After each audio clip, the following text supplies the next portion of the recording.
A service of KIBMradio.com, the Internet's home for an all old-time radio.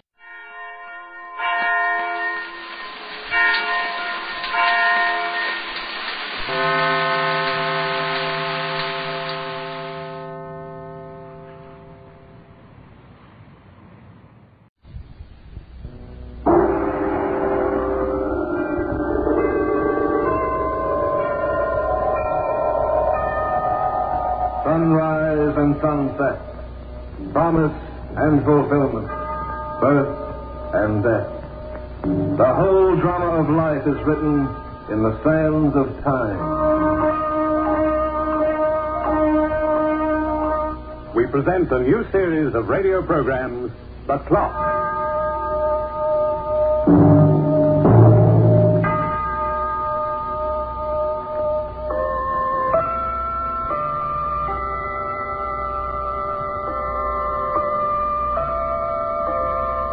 Got a little time to spare? 30 minutes, maybe, by the clock? But first, perhaps I better introduce myself. Of course, I have so many names, at times it becomes rather confusing. In England, for instance, they call me Ben, and I have a large and extremely showy flat in Westminster Tower. It's distinguished, to put it mildly. But just between the two of us, I feel more comfortable at the end of the chain. Then again, you can find me on your wrist, ticking away on a minor key.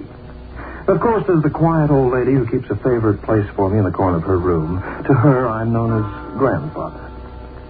Yes, I'm known by many names to a multitude of people, and I know a multitude of people by their names. People whose lives have so much to do with the clock. But here I am, the only one who can really sell time. So here are 30 minutes on the counter for whoever wants to buy. 30 genuine 14-karat solid gold platinum-lined minutes, carefully tested. And here's a gentleman who thinks he can afford them. Well, fine. Wrap them up for Wilber Cook. I've made a sale. But remember, Wilber, no refunds, no exchanges. Well, the clock in our office is a time clock, and it's got a handle on it. And I've pushed that handle for 13 years, twice a day. At 9 when I come in, and when I go out at... 5 o'clock on the dot. Leave it to Wilber, most dependable guy in the firm. Yes, sirree. I'm in a hurry to get home, Charlie, so... I'm going your way. Come on. Well, How's it hitting you, Wilber? How's the score? I'm not complaining. Say, how long you been working for this company? 13 years. You ever been late to work? Well, not that I remember, and I've never been absent either. Never been late, never been absent. Oh, Wilber, you're terrific. Yes, sirree. I wish you wouldn't make fun of me, Charlie. Make fun of you? Me? I know what the rest of the men in the office think. They laugh at me. Now, Wilber. But I don't care. I haven't got time to waste my money on silly things. I've got a wife at home who looks after me and loves me. And as far as I'm concerned, that's all that counts. Now, listen, Wilber, you got me wrong. I'm all for that. I appreciate the important things in life. You don't mind working hard anymore, day after day, year after year. You don't mind that at all, Charlie, as long as you've got someone to work for. Someone you can always count on. You said it. If you're lucky. Lucky? Well, what's luck got to do with a wonderful wife? Well, because all women aren't built that way. Why, just last night I was reading in the papers how a guy's wife ran away with the neighborhood butcher. You know, even with the price of meat, it ain't a good excuse. And what happened? Did he find them? Oh, yeah, he caught up with him. He put 2 slugs in the butcher's skull and then pushed his wife out of an 8-story window. Oh, that's horrible. Ah, she deserved what she got. But she even tried to poison him before she ran away. Stuck some stuff in his food. How'd you like that? Well, it's hard to believe that such things can happen. Of course, the guy was a dope. He should have hired somebody else to bump him out. You mean there are people who kill for money? Well, Al McHugh once told me he knew a joint on 8th and Vine, a pool room, where you could hire a trigger man for $100. You just ask for a guy named Arch. Oh, I wouldn't pay any attention to him, Charlie, if I were you. Oh, it's no skin off my teeth. I don't see myself slapping $100 on the line for any dame. Hey, I think I'll take a bus. You coming, Wilber? No, I'll walk. Well, don't walk too slow. What do you mean? From what they told me, Wilber, there's a butcher on every block. Charlie didn't worry me at all with all his stupid jokes. A thing like that can never happen to me and Millie, not in a million years. But then, I started to think of something that happened a few days before. It had me puzzled at the time. It was a letter from Millie with no return address. The postmark said Chicago, and I'd left it on the kitchen table before I went to work. Well, tonight I asked the conduct automatically who it was from. And she told me it was just an advertisement. An advertisement from Chicago. And the address on the envelope was in pencil. I looked at Millie for a minute, but she turned the other way. She seemed nervous, scared. I asked to see the letter, and I saw her face turn pale. Then she said she'd thrown it away an hour before. And as I was thinking about the letter, suddenly I realized I was running in the street, and I felt silly. I mean, what was I in such a hurry about? I'd get home, and she'd be standing there, looking at me with that funny smile. What was I to worry about? It was Millie. Then I reached the corner, and I saw him. It was too dark to recognize his face, and he was walking the other way. But he'd just come out of my house. A man in my house. But I was getting too excited. I wasn't being sensible. Why couldn't there be a man in my house? Sure, why not? Living in the laundry, maybe, or fixing the stove. Oh, Millie would explain it. I was letting my imagination play tricks with me. Millie would explain it as soon as I got home.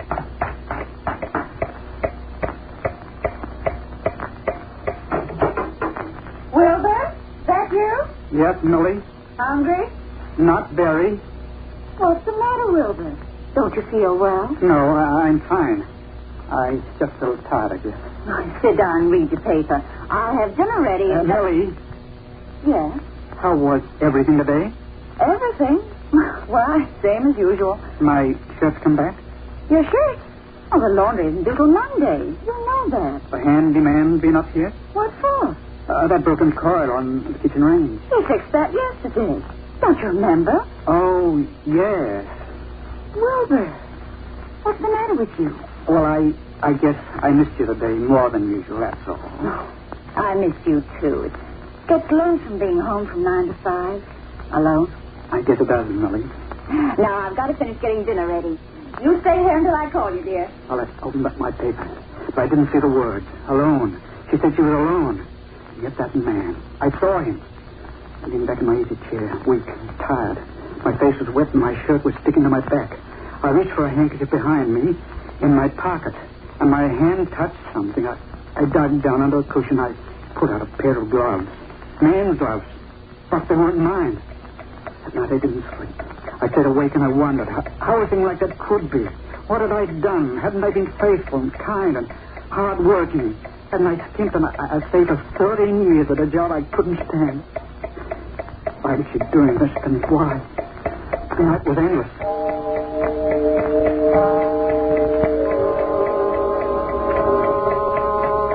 Next morning I started out for work as if nothing had happened. But I didn't go to the office. Instead, I waited across the street from my house in a doorway, out of sight. I was a spy, spying on my own wife.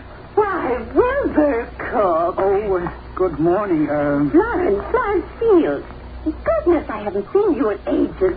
Oh, I think it's terrible that neighbors like you and Millie and me don't get to see each other more often. Well, we've been so busy. Oh, now, don't give me that, Wilber. You folks are regular gadabouts. Did you have a good time the other night? The other night? At the Stewart Hotel. I was going to say hello when I saw Millie going in, but she went by so fast. You saw Millie going to the Stewart Hotel? Sure. She was meeting you there, wasn't she? Oh, yes, that's right. I remember now. As of the other night, I was working overtime in the office, and I met Millie late. How was the dance band? Any good? Couldn't be better. Gee, I haven't been to a dance in months. Well, 9 o'clock, I'd better get going. Remember me to Millie. Stewart Hotel. She saw my wife going to Stewart Hotel. Cheap little place with a cheap reputation. And I'm almost sure they don't even have a band. Well, I don't know how long I waited. It might have been an hour. Finally, my wife came out of the house. She walked up to the corner without looking around, and I followed. On the corner, she caught a bus, the number 4. I took a cab, and I trailed behind. At 20th and Grand, I saw her leave. I got out of the cab, half a block away, and I watched her turn into a doorway underneath a dirty marquee. I looked up at the sign. It said, Stewart Hotel.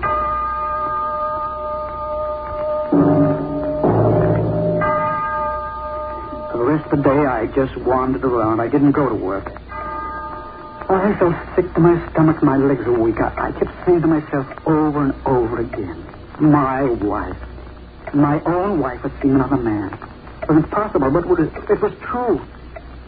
Around 6, I found myself in front of my house. I tried to act naturally as I closed the door. Wilber? Yes? Oh, just a minute. I'll be right in. Oh, Millie's handbag was on the sofa, and the catch had opened. Something was sticking out. It was the bank book we used for our joint account, our savings account. I picked up the book, and I opened it. Balance was $600. Should have been $9. I examined the withdrawal column. There were 3. They amounted to $100 apiece, and had all been made the week before. On top of everything, she was even giving him our money. Come on, Wilber. Soup's on. Millie. Yes? What's the matter, Wilber? Oh, nothing. I want to ask. What is it? Oh, nothing. Nothing at all. Let's eat, Millie. All right, then, dear. Come on. Don't let the soup get cold. I took a spoonful of soup, and it tasted sour. I could hardly swallow it. I wasn't hungry, but I had to make a show. Well, I tried again, and it tasted even worse than before. And then I realized that she was trying to poison me. Oh, what is it? I need some air. Wilber! I need some air, I tell you. Wilber, come back here. Wilber! Wilber! I walked like a man who was doped. She wanted to kill me. She wanted to kill me. But I had to beat it to it, and I had to do it fast. All my life I'd been kicked around. I'd never hit back. But it's too much, even for me. I'd get her first, and then I'd get the man. But first I'd get her.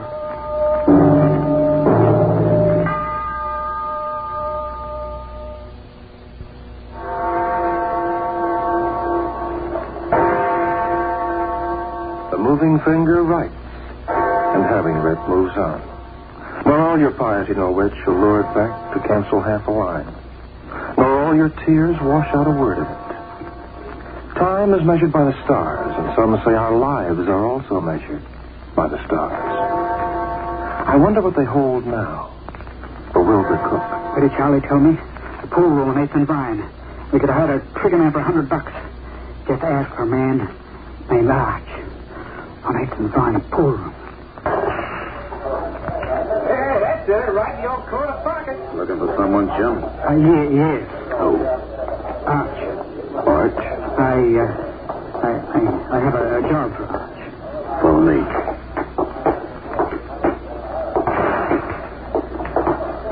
In there. Is inside that room? That's right. Thank you. Just a minute. What are you doing? Don't look like the gun-toting type, but Arch likes to be careful.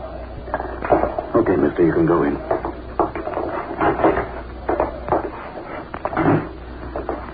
The room was small and dark, and there was a table and a chair and a spittoon. And a man was at the table playing solitaire. He wasn't a big man, and he was thin, and he didn't look up as I entered. He just motioned to a chair. Sit down. Thank you. Want to see me? Yes. What for? Business. What kind of business? Well, there's someone I don't like. Uh-huh. I understand I may be able to do something about it. Who sent you here? No one. How did you know where to come? I just heard. How much you want to pay? How much is it? All depends. On what? How tough a job it is. Well, it won't be hard. Who is it? My wife. What's the matter? Find another guy? How much? $100. All right. In advance. I've got it right here. Okay. Thanks. She'll leave the house at noon tomorrow. I'll see that she does. It's a two-family house at red brick, and the address is 827 Allen Avenue. I'll print it on this card, and the name is Cook. Tomorrow, 12 sharp. Okay. It's got to be done away from the house. Okay. What does she look like? Oh, she's pretty. What else? About 5'4". Got a picture. A picture? You want it, baby? Oh, yes, I have. Now, this was taken 2 years ago. Uh-huh. Is that all? That's all. Can I go now? Sure. I'll be seeing you. You ain't gonna be seeing nobody. But everything will be taken care of. When I left the place, I got that feeling again. Like I was going to be sick. I hardly knew where I was walking. And I found myself in a bar across the street. It was the first time I'd taken a drink in my life. I had another, and 4 more. I poured it down in my throat like water. It burned my throat, and I left the bar, and I started home. It was almost midnight, and I thought she'd be asleep. But when I opened the door, I saw the light was on in the bedroom. Wilber, Yes, it's me. where have you been? Out. It's almost midnight. What of it? Wilber, I want to talk to you. I'm too tired to talk. There's something you've got to know. But I know too much already. You found the bank book, didn't you? And you probably found the gloves. Steve told me he left them here. Steve? I had to give him money, Wilber. And I couldn't tell you. He made me promise I wouldn't tell. Oh, don't blame him. He's been living in Chicago for the past 3 years, and he's been gambling again. He rushed on a debt, and he was afraid for his life. He wanted to hide so they wouldn't find him. He made me swear I wouldn't tell you, Wilber. He made me swear. Huh? I know I had no right to give him that money, not after you worked so hard for it, Wilber, but maybe that's why I kept my promise to Steve. I was afraid you'd be mad. I couldn't help it, Wilber, honest. He is my brother. Millie. Oh, brother. Your crazy brother. And all along I thought it was another man. Millie, I got to stop him. Wilber, where are you going? Wilber! I still got time. Taxi, where's the taxi? Taxi!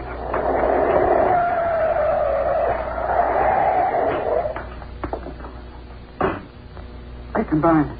Hurry, please. I've got to stop him. I've got to. I can't go to the police. I can't tell the police I made a bargain to kill my wife, and now I've changed my mind. But all he wanted was the money. I'll just tell him to keep the money and forget the whole thing. Oh, I must have been crazy. I must have been out of my mind after I'm all right now. She loves me. She's never stopped. Oh, Millie. Millie, can you ever forgive me? Wait here, driver.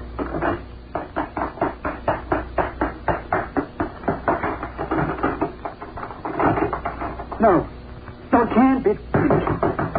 Can't be. Hey, you looking for something, mister? This poor woman. Isn't it open?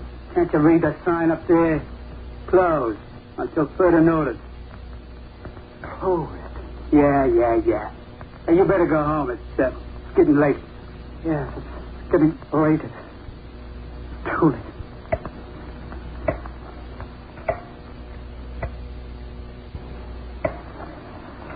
Millie was sleeping when I got back home. I lay down on the couch with my clothes on. And I tried to think. Millie found me there the next morning when she got up. Wilber. Good morning, Millie. Oh, Wilber, I'm so glad you're back. I thought Oh, Wilber, you're ill. I'm sorry I ran out like that last night. Millie, where going now? Why, just to the kitchen, dear, to make us some coffee. Now, Millie, don't leave me. Stay with me here all day, please, Millie. Of course I will, dearest. If you're sick, what else would I do? I'm very sick. But you mustn't leave me for a minute. Maybe I better call the doctor. Oh, no, don't do that. I'll be all right in a few hours.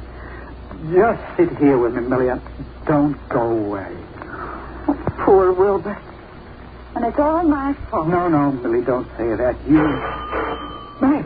Oh, Wilber. Don't answer, Millie, for heaven's sake. Don't answer it. But why not? Oh, keep away from that door. But why? I'll be right back. Millie. It's only the grocery boy.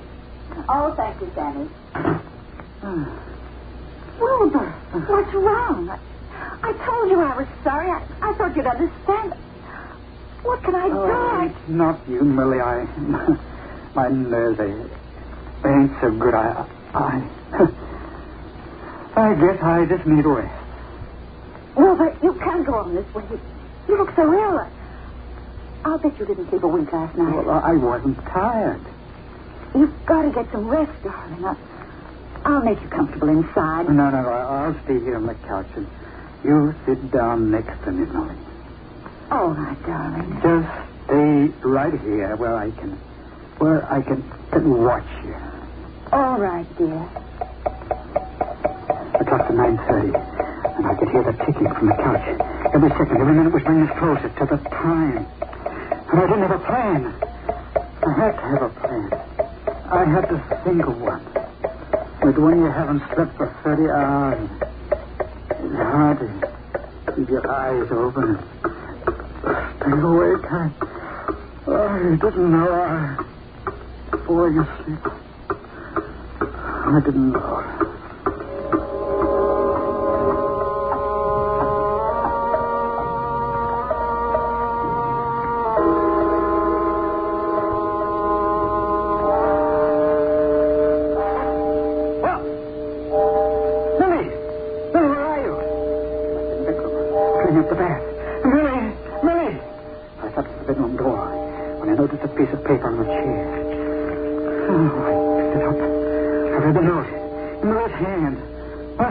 Shopping she wrote.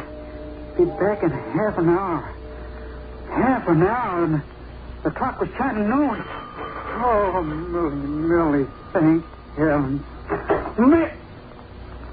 Your name, Cook? Wilber Cook? And I knew. It was too late. Said Millie was a policeman outside my door. He'd come to tell me that she'd just been killed. I said, is your name Cook? Yes, officer, I'm Wilber Cook. You're lucky, mister. Lucky you're still alive. We found this card with your address on it, and we picked up Arch Marone. Arch Marone? This guy makes a specialty of killing for hire. You might have been next on his list. Know anything about it? I don't. Ever been to a pool room on 8th and Vine? Yes, I've been there. Bookie hangout. We raided it last night. Closed it up for keeps. You say, you don't look like the type who would hang out in a joint like that. You play the horse? No, I never have. Just like a game of billiards, huh? Well, you watch your step from now on. This punk might have gotten your address either to rob you or to rub you out. You stay home with little woman, Wilber. It's safer. Wilbur? Oh. Is this her, Wilber? Yes. Oh, ma'am, you want to take good care of your husband, you know. He's not looking too good. Oh, I will, officer. I will. That's good, ma'am. Well, goodbye for now. Goodbye, officer. Millie. What did the policeman want? He made a mistake, and so did I. Oh, Wilbur, you look a little better than you did before, dear. Were you worried when you woke up and found me gone? You'll never know how much. Oh, Wilbur. Oh, Millie, I'm a fool. No, you're not. Now, come inside and I'll fix you up some lunch. But I'm a lucky fool, and a happy one right now.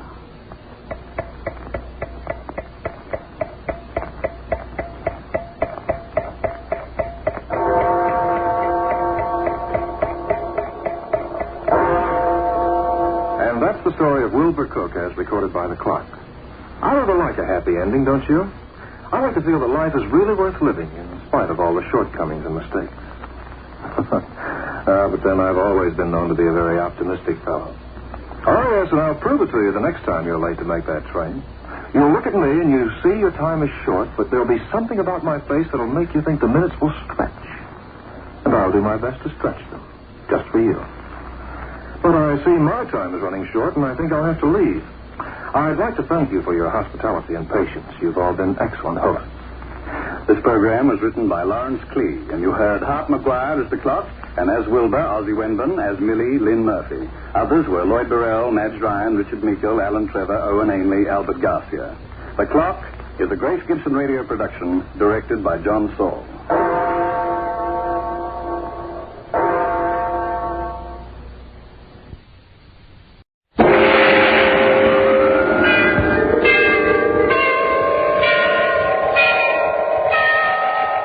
Sunrise and sunset, promise and fulfillment, birth and death. The whole drama of life is written in the sands of time. We present a new series of radio programs, The Clock.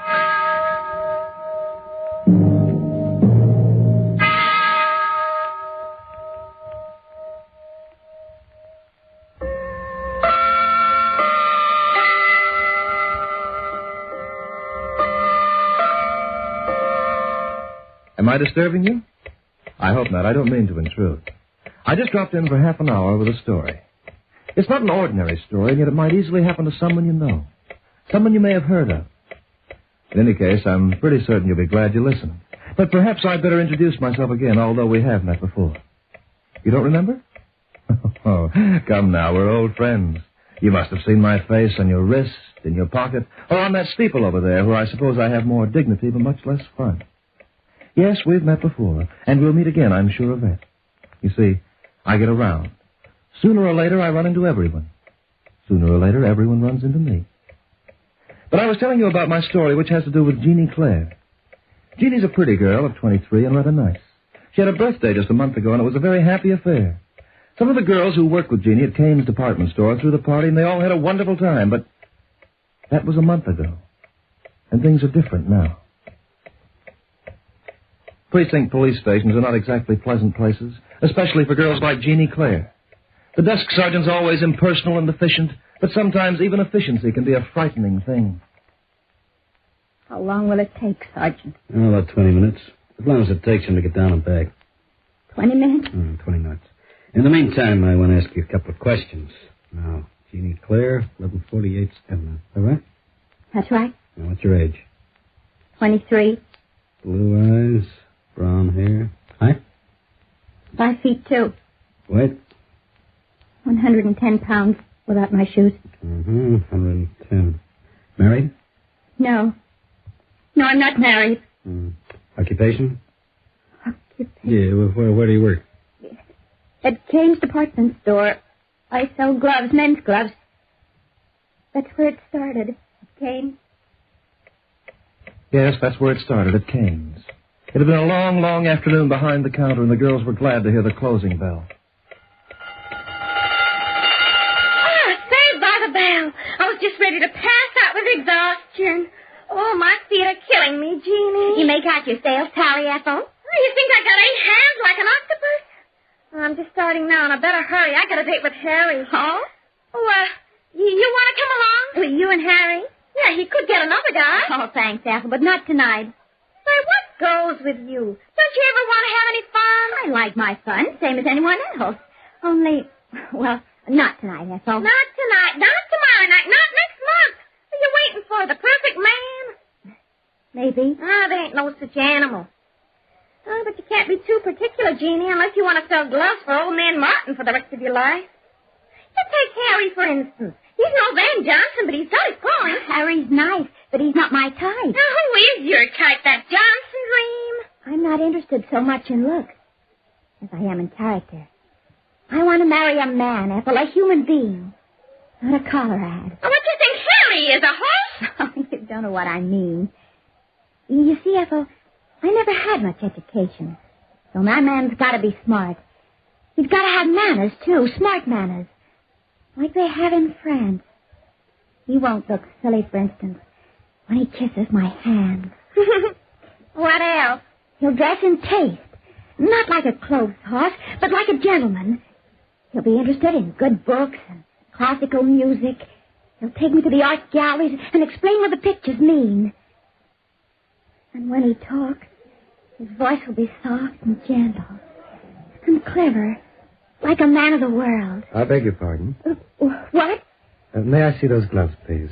They're on the first shelf. I'm sorry, mister. The store's closed. Oh, that's too bad. It's all right, Ethel. I'll open up my book again and take care of the gentleman. No, it's your time.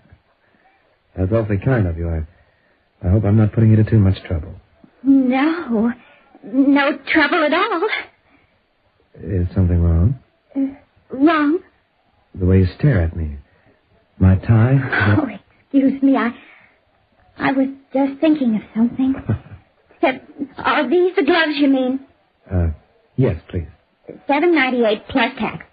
Ah, they're extremely smart. Yeah. They're good looking, all right. What is your size? 8.5. These ought to fit? May I try them on? Oh, sure. And take your time. I'm in no hurry. I'm in no hurry at all. Jeannie could hardly believe it. There he was, the man she'd always dreamed about, standing right in front of her. He wasn't handsome, but he was tall, and his clothes were neat. Jeannie always used to think a derby hat was rather silly on a man, but on this one, it was different. Everything seemed so different about him. And his voice. Well, when Jeannie heard his voice, the picture was complete. And what a wonderful picture it was. But then Jeannie remembered that he'd buy his gloves, he'd pay for them, and she'd never see him again. She tried to think of something to say to keep him there, but he only smiled politely, made his purchase, and walked away. And Jeannie felt she was watching him walk right out of her life. Jeannie! Huh? Hey, what are you dreaming about? Nothing. Did you make the sale?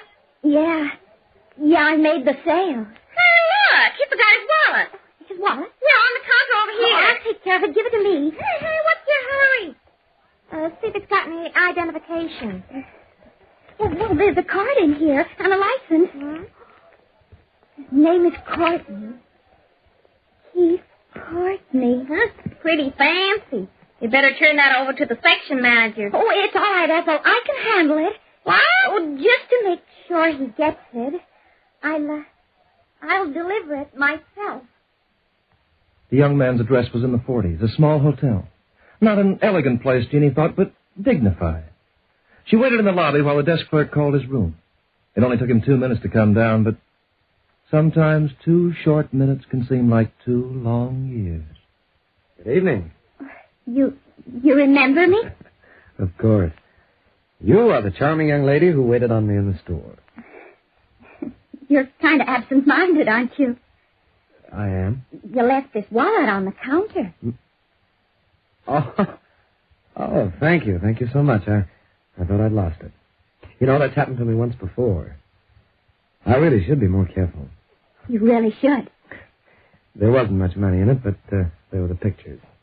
My family, you see. I would have hated to lose those snapshots. Well, you got them back now. So I guess I'll go. No, just a minute, please. You've gone to a great deal of trouble to return this to me. Oh, that's all right. When one returns a wallet, there's usually a reward. Well, in this case, we might reverse the procedure. I don't get it. I'd reap the reward myself if you'd have dinner with me. Or have you made a previous appointment? Oh, no, I haven't got anything much to do. Then you'll accept? Oh, sure. I mean, oh, sure. He took Jeannie to a little Italian place on 46th. But Jeannie could hardly think of food. She just kept listening to his voice and watching him smile as he told her all about himself and about his work. He wanted to be an actor, ever since he could remember. And he was looking for a break. He didn't want to be a movie star and make a lot of money. Shakespeare and Ibsen were more his style. He said right now he wasn't working, he was at liberty and available for the right part. Jeannie crossed her fingers and hoped that he was at liberty and available for the right girl. After dinner, they took a walk. And Jeannie noticed how he always tried to keep on her left or right, whichever was nearest to the street. Other men she'd met were never quite so thoughtful. But then Keith wasn't like other men. And Jeannie knew that from the moment she saw him. Jeannie? Yes, Keith? It's been a wonderful evening. Yes. You know, somehow it's been perfect. Nothing has spoiled it. For me. Or for me. Jeannie, may I see you again? You really want to? Very much. All right. Tomorrow night? Oh, that's kind of soon, isn't it? Too soon for you? No. It's not too soon for me. Then we have a date. Tomorrow night and I hope for many nights to come. For many nights to come. That sounded wonderful to Jeannie Claire. It sounded like forever. But she didn't know that forever could be a very short time. Jeannie saw him every night for 4 weeks in a row. They went everywhere together, to interesting places, to museums and art shows, a concert or two, every once in a while the theater. Not a moving picture. The theater. The legitimate stage, as Keith put it. Well, when you've never been in love before and you meet the perfect man, you don't have to think very hard to find out where you stand. After a while, Jeannie stopped telling herself to be sensible and to wait. She was crazy about him, that was that. And then one day he got a job. He wanted to celebrate and treat Jeannie to something special. They had dinner and danced a lot, then took the subway home.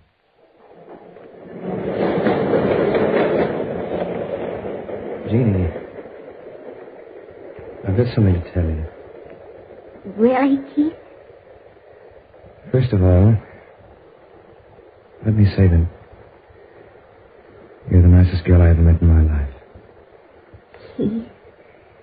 And you understand me more than anyone else I've ever known. Jeannie, I haven't let our relationship get too personal up to now because, well, somehow I felt I didn't have a right to. You shouldn't have felt like that. Oh, well. It was mostly money, I guess. I didn't have very much saved up. As an actor, he never knows when he's going to get another job. But you've got one now. Yeah. Oh, Jeannie, it's a wonderful part. You know, if this play clicks... Well, when and if that happens, Jeannie, I'll have something more to tell you. You couldn't tell me now. No, not just yet. But if you want to, you can guess, and you'll probably be right. I think I know, Keith. I'm very glad. You know, sometimes I think I'm a very lucky girl, Keith. Why? Well, things happen if you wait for them long enough, and the things that happen are usually nice. Not like that poor kid, or whoever she was. What poor kid? See the paper that man is reading across the aisle? Oh, yeah? Look what that headline says. Young girl slain by maniac. Isn't it awful? Horrible. Maybe it's selfish of me to say so. But I'm sure glad things like that only happen to other people. And I only have to read about them in the papers. I'm sure glad only nice things happen to me.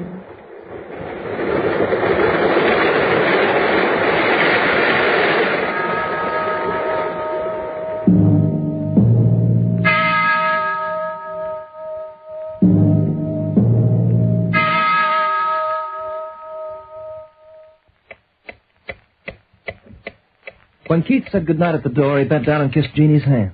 And Jeannie seemed to know even before he did it that was just the thing he'd do. When she got inside her room, she was much too excited to sleep. So she tried to read a while, and she opened the paper Keith had bought her as he left the subway. Then Jeannie saw that headline again. It gave a full description of the murder and where the victim was found. The girl was 24 and pretty. She'd been keeping company with an unknown man, and a description by one of the neighbors tallied with the description of the maniac who killed another girl a week before. The description followed, and Jeannie read it aloud to herself. 5 feet 10, nice looking, dressed in perfect taste.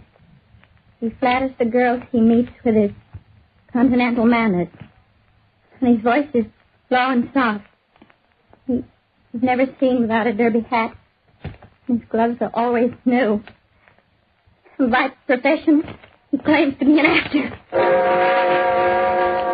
You know, there are people in the world who never grow old, even though they live to be 100 years old.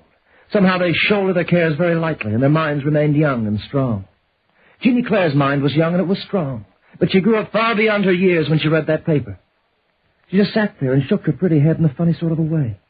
You could see she didn't want to believe what she read. She was trying to convince herself it was only a coincidence. Well, Jeannie, perhaps it is. There are many men who could answer that description, and lots of them could be actors.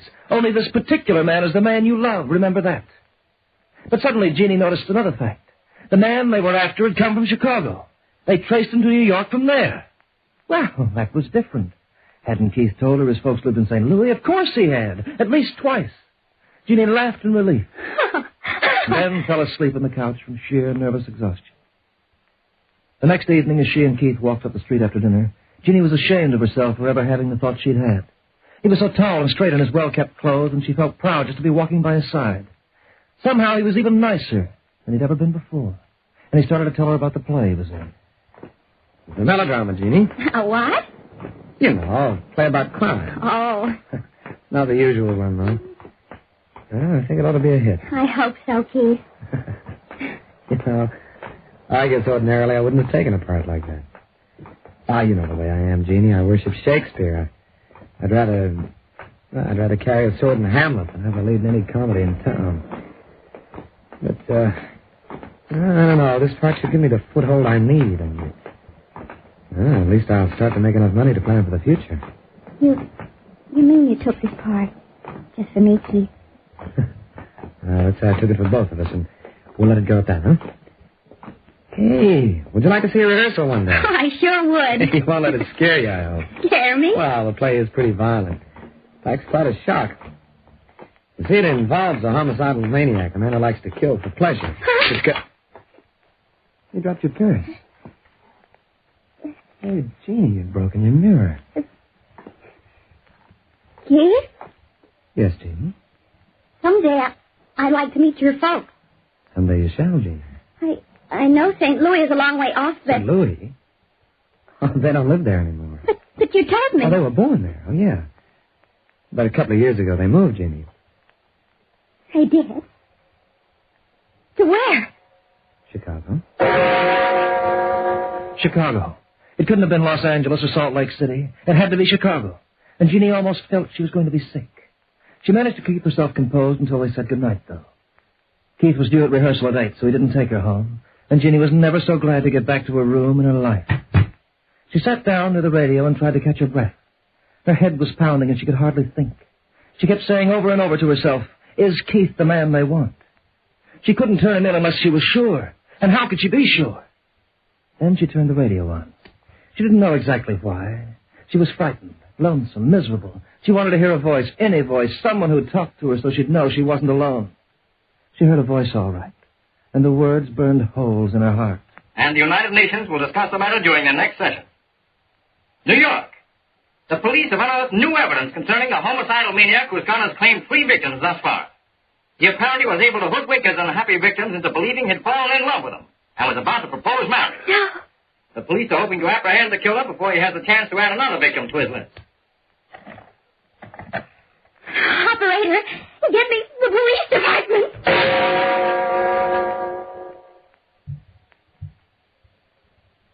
She gave them her name and told them where he worked. He'd be at the theater now, she said, in rehearsal. They promised to send a squad car and a detective over to her place in 15 minutes for her protection.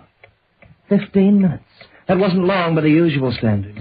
But as Jeannie hung up, she began to experience the most harrowing 15 minutes of her life. Jeannie! Jeannie, you there? Keith? Jeannie? What are you doing here? When you left me an hour ago, I was worried. You behaved so strangely. I thought of calling you. Then decided to come instead. And just talk to you. What about rehearsal, Keith? Oh, that. Well, I rehearsed for 10 minutes and I left the theater. Oh, don't worry. I promised I'd be back in an hour or two. Anyway, I'm not in the second act. Jeannie. Yes? What's the matter? Why do you keep moving away from me like that? I haven't been moving away. Jeannie? What's happened? Why do you stare at me? Almost as though you're afraid. I wish you'd leave me alone for a while. Just a little while, Keith. Jeannie, you've got to tell me what's wrong. Has it been because I haven't asked you to marry me yet? No, it's not that. Jeannie, come here. Jeannie had moved to the other end of the room, and her back was against the wall. 15 minutes, they'd told her. It would take a detective 15 minutes to arrive, but 15 minutes might be too late. Keith kept coming closer, smiling, talking, his hands and arms stretched out. Then she saw a bulge in his right-hand coat pocket, and she knew it was a gun. Jeannie, darling, what's the matter? You mustn't be afraid of me. His hands were on her shoulders now, and he was pulling her close. For a moment, she could hardly breathe. And then she let him kiss her. She had to, because she wanted to get hold of that gun. Oh, Inch by inch, her hand crept toward his pocket, and then inside. She felt the trigger, and then the handle, and with all the strength she had left, she pulled it out and fired.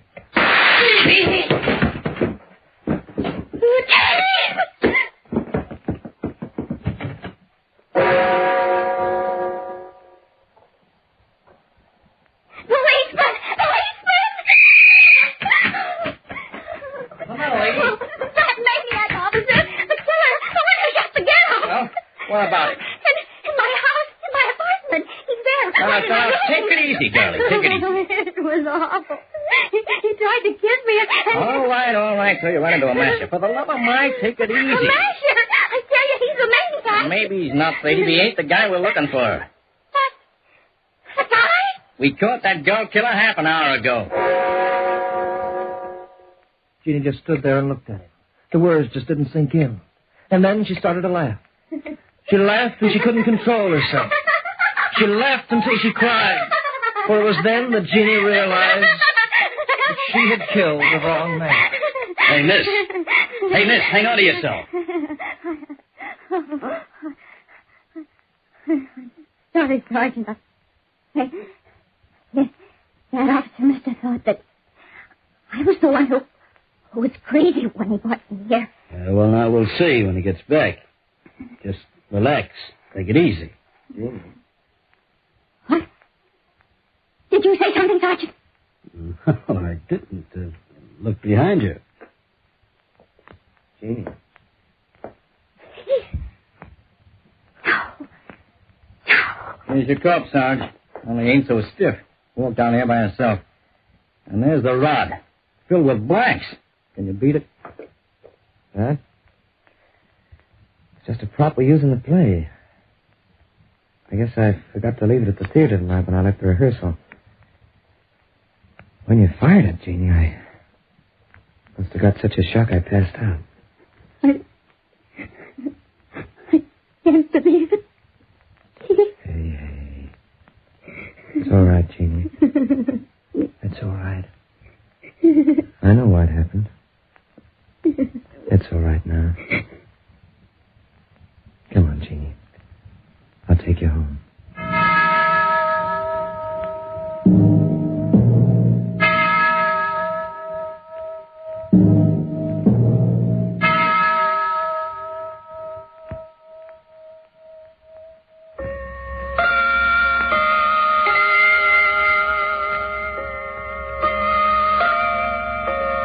And that's the story of Jeannie Claire as recorded by the clock. Well, I see we've used up our allotted span, but the clock keeps running. The hands keep moving around. So, good people, accept each minute with gratitude and with joy. Time is good to most of you, and most of you make good use of time. But remember, it's later than you think, so use your time well this week. And return again to listen to The Clock. The Clock will be heard again next week, same time, same station. This program is written by Lawrence Clee, and you heard Hart McGuire as the Clock. And as Jeannie, Wendy Playfair. As Keith, John Million. Others in the cast were Joan Lander, Derek Barnes, and Joe McCormick. The Clock is directed by John Saul, a Grace Gibson radio production.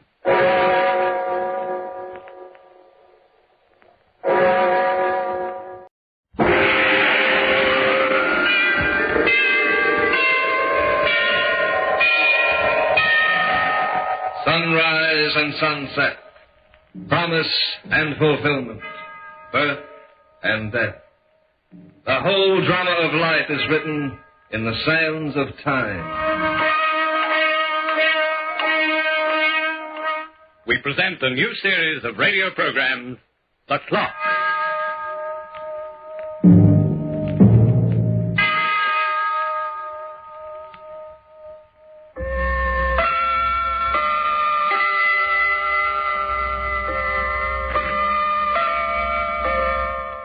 Hello, nice to see you again. Pleasant to be back. Got a little time to spare, 30 minutes maybe, by the clock. Funny thing about time, to some it's priceless, to others it has no value. It's the most perishable commodity in the world, and yet it lasts forever. If we lose it, we're unhappy, but we don't mind giving it away. For instance, there was young Joey. Have you ever heard of Joey Harper? Well, perhaps you haven't. He's a likable young fellow, though, alert, ambitious, and cheerful. Well, usually cheerful, anyway. For even the best of dispositions can often change. I'd like to tell you about Joey. Will you listen? It might be worth your while. It's so amazing you may not believe it, although it could have happened to you. Oh, listen, Lois, listen. You gotta listen. It wasn't my fault. Oh, gee, honey, I love you. I wouldn't hurt you, Lois, for all the money in the world. All the money in the world. Joey used those words before, but in a different way.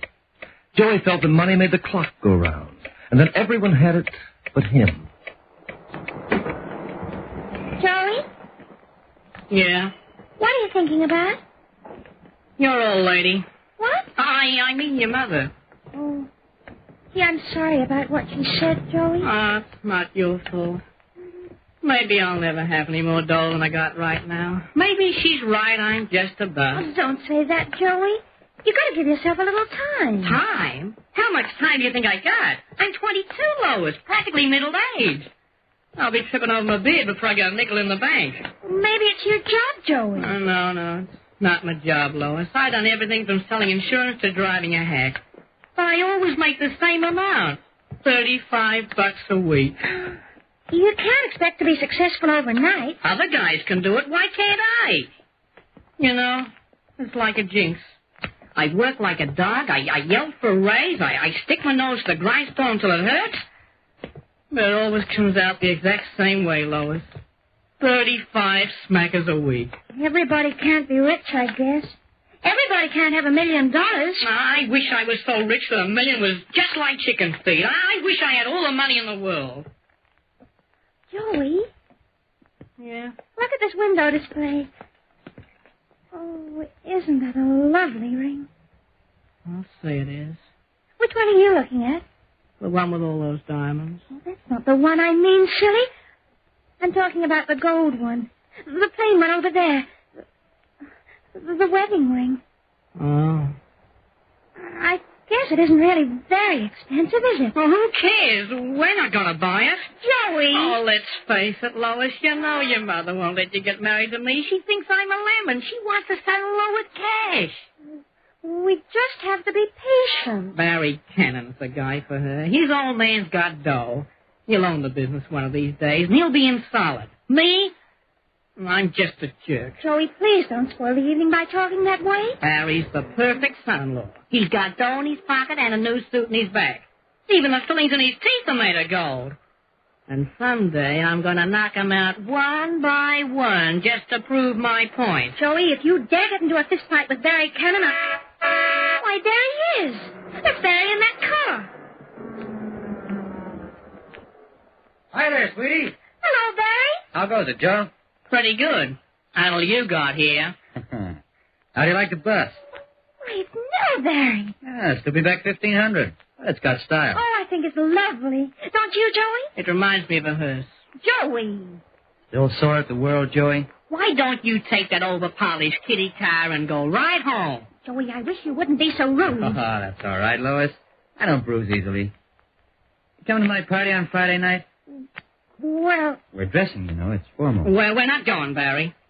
Well, if you're worried about the clothes, I can lend you my dinner jacket.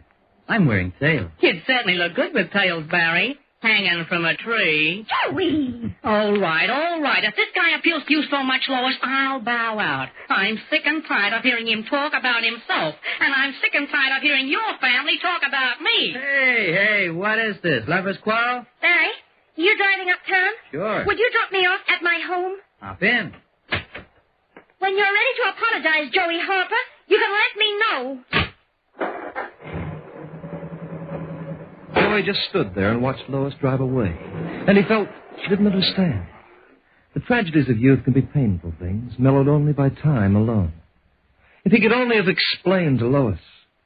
If he could have only told her... You don't know what it means, Lois, when a guy can't afford to buy his girl an engagement ring. When I take you to the movies, we always sit in the cheapest seats. After a while, Lois, it gets so you begin to think that money's the most important thing on earth. And you can't live without it.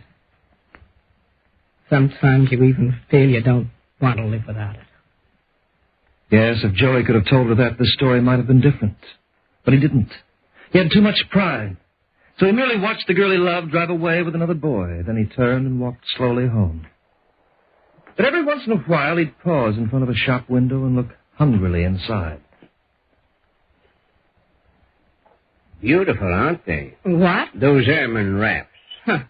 Yeah, cost a lot of dough. In the next shop, they have a cigarette case made of solid gold. You know, it'd take me a week to make enough money to even buy the boxes they come in. But money won't bring you happiness.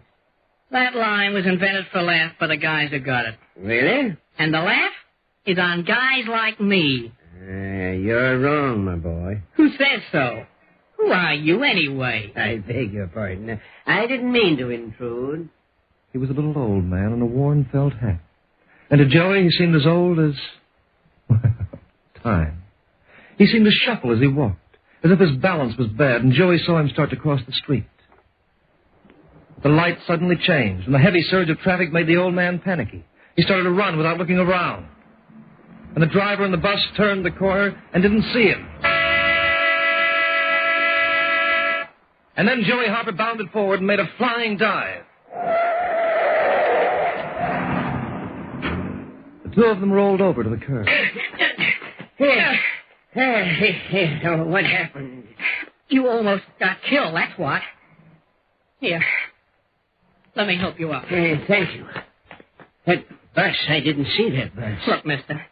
In New York, you watch where you go when you cross the street. Those 10-ton buses can make a permanent increase in your future. Yes, I guess I'm not used to all this traffic, but you saved my life, young man. Forget it. No, young man. You saved my life.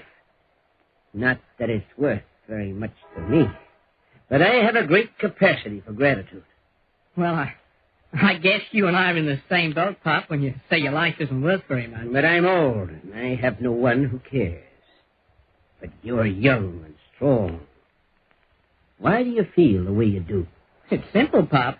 I'm broke. You mean you haven't got a job? Well, I got a job. I can always get a job, but what good does it do?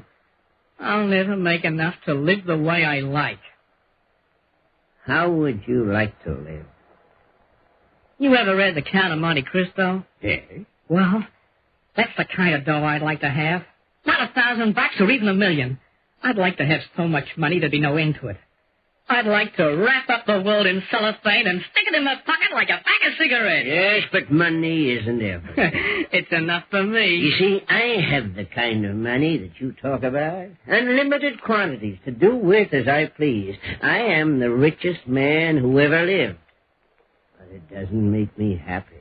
Pop, you didn't crack your head on that curb, did you? You feel okay? Where do you live, young man? 87 Nettle Street. Why? And what's your name? Joey Harper. My name is Pickering, and I'm going to reward you for saving my life.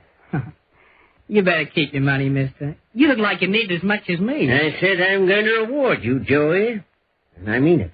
Yeah? I'm going to give you all the money in the world. Joey watched the old gentleman shuffle away, and in spite of his depression, Joey smiled. All the money in the world. Joey doubted if the old man had anything more valuable to give away than his time. But Joey didn't know how valuable the old man's time could be. A few minutes later, Joey reached his furnished room.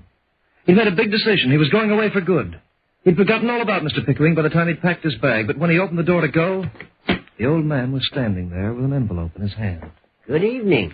Oh, hello, Mr. Pickering. Are you going somewhere? I'm getting out of this town. For keeps. I'm through bucking the system. I know when I'm licked. Do you have a minute to spare? Sure. Come in. Thanks. So this is where you live. Yeah, classy, isn't it? Do you prefer more elaborate quarters? And I'm going to get it, too. Tomorrow night I'll probably sleep in the park, and then I'll have plenty of room to move around. I'd suggest a 4-story brownstone mansion. I believe there's one available right now. Of course, you'd have to arrange for a staff of servants, but that could be managed, too.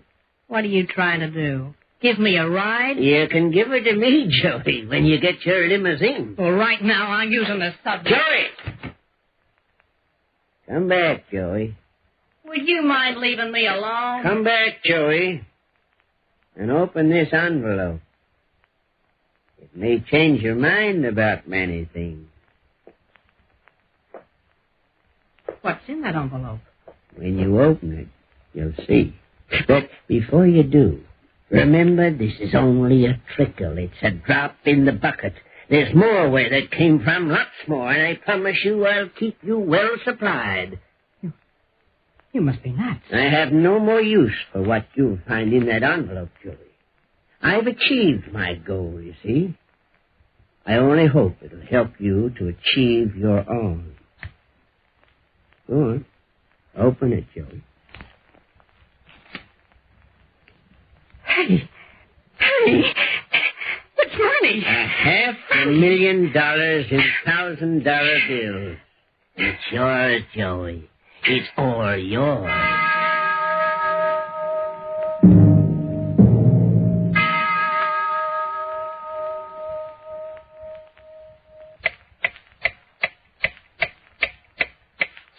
Have you ever wished upon a star and had that wish fulfilled? It's common among mortal men. Joey knew the meaning of wish fulfillment when he stared at all the money on that table. For 5 full minutes, and I timed him personally, he didn't move. $500,000. And Mr. Pickering had said it was only a drop in the bucket. What are you thinking of, Joey? I... Are you planning to do a lot with your money, or are you thinking of calling the police? I just can't talk. No, Joey. I didn't rob a bank or lift a payroll. But where'd you get the money? Are you asking questions, Joey? Are you going to waste time in quibbling, or are you going out to satisfy every dream and every ambition you've ever had? You're right, Mr. Pickering. I'm just a sap. I've been tearing my hair and beating my chest and praying for a break, and then when I get one, I'm scared. Scared? What's there to be frightened about? You didn't steal anything. There's everything you've ever wanted on that table, and there's more to come. So why bother with questions? Grab it, Joey. Stuff it in your pockets. Go out and spend it. You just watch my theme. There's a store downtown, Joey. An expensive establishment that deals in boats. They have a yacht in the sale. And that's the first on the list. I'll start with the expensive stuff and then work my way down the scale of the junk. Where's my hat? Oh, never mind. I'll buy a couple of dozen on my way down. Help you? That's a nice tub you got standing there, mister. Yes, it is, isn't it? And what's it cost? Well, that yacht is our largest model, 90 feet, accommodates 14 people. Its cabins are completely furnished. It requires a crew of 6. I asked what it cost. $145,000. F.O.B. I'll take it. You what? I said I'll take it. And how will you pay for it? In cash. $145,000. Any tax? You got that cash in your pocket? $145,000 on the nose. No tax? The tax is included, sir. Have it shipped to the Hudson River and let me know what pier. I'll give you my address and you just give me a receipt. And if you're a nice boy, I'll come around and buy another one. When the paint wears off the one I got. You've heard of King Midas? Well, he was a candidate for the poorhouse compared with Joey Harper. You wouldn't believe what he managed to accomplish in the next 3 hours. You wouldn't believe it unless I gave you my word for it, and I was there with him when it happened. 116-cylinder limousine, I'll pay for it in cash. Yes, sir. One ermine wrap from a gold friend, and I'll pay for it in cash. Yes, sir. This tailcoat looks nice. I'll take 4. And don't forget the shoes, the shirts, the socks, and the suits. I want the most expensive money can buy. Oh, yeah, and throw in those garters over there. You know, the ones with the diamond buckles? And stick my initials on everything, brother, just the way I like. If you got something to sell, then bring it out. I'll buy anything and everything just as long as it isn't cheap. And I'll pay for it in cash. Yes, sir. Good evening, Joey. Mr. Pickering. I hope you don't mind my waiting here in your room. I was wondering how you made out. Oh, I'm doing fine.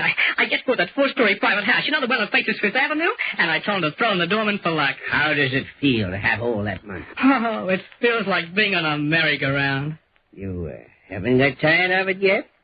Tired of it? You mean there are people who get tired of money? I was merely asking. Brother, I'll never get tired of it. Well, enjoy yourself, Joey. I presume you have everything you want. Just about, except my girl. But when her mother hears about this doll... Oh, yeah, but That reminds me, I'm running short. I thought you might. I don't like to be a hog about this, Mr. Pickering, but you told me it was only a drop in the bucket. Quite so. And $500,000 isn't nearly enough for what I want to buy. I guessed as much, so I took the liberty of bringing more. You mean inside the suitcase? Yes, Joey, there's $10 million in here. $10 million? You think it might last for the rest of the week? However, it doesn't matter. There's really no limit to what you can spend. Oh, Joey, the money is mostly in $1,000 bills. So I noticed. And just in case you've been having trouble changing bills of that denomination, I've added a few $100,000 in 5s and 10s. I hope you don't mind. $10 million? Holy smokes! Enjoy it, Joey. And remember that the bucket hasn't even been touched. What a boat, Joey! I want a car!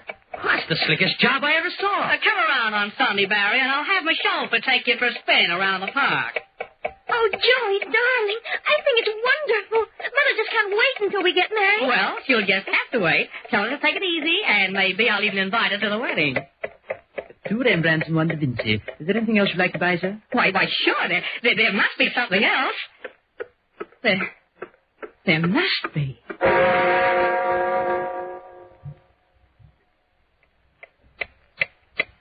Yes, Joey had bought everything he could think of, and he still had millions left. He had all the money in the world, but he didn't have all the time in the world in which to spend it.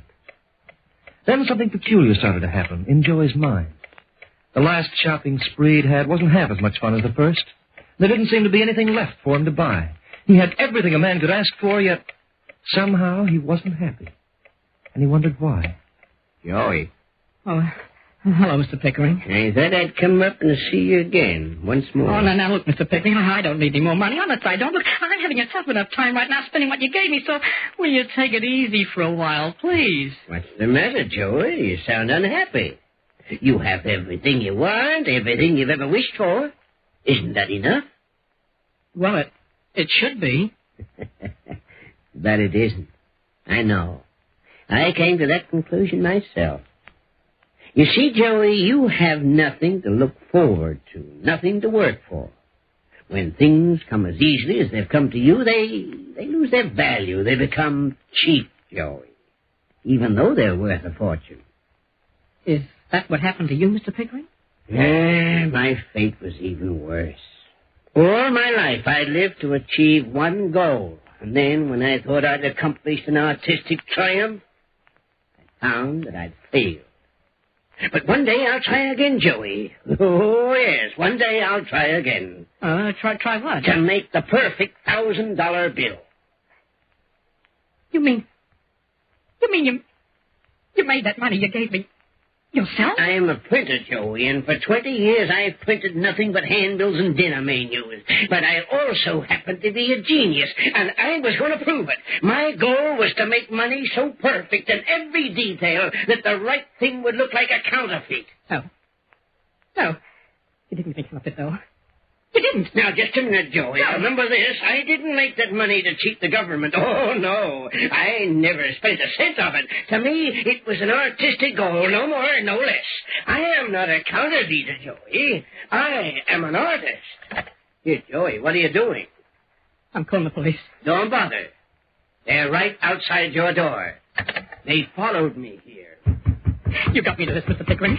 You got me into this. You got to get me out. Joey, you're getting too excited. I didn't know that was bad. You gave it to me. You told me it was a reward, Mr. And so Pickering. it was a generous reward. Open up in the name of the law. No, they aren't going to take me. Stay out.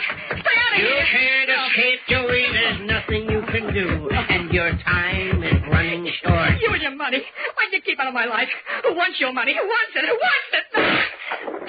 There's your man, officer. Do your duty. Why, it's the district attorney himself. $5 million. He passed $5 million in counterfeit money. And we'll give him a year in jail for every nickel. No. He told his chauffeur to take me for a ride. Now he'll take a little ride for himself. Keep away from me. Keep away from me, all of you. My mother was right. Joey Harvey, you've disgraced me. Lois, you gotta listen, Lois. I wouldn't hurt you, Lois. Honest, I wouldn't. 500 years in jail. In solitary confinement. And I get the girl. 500 years in jail. Hard labor. And I get the girl. No, don't touch me, Lois.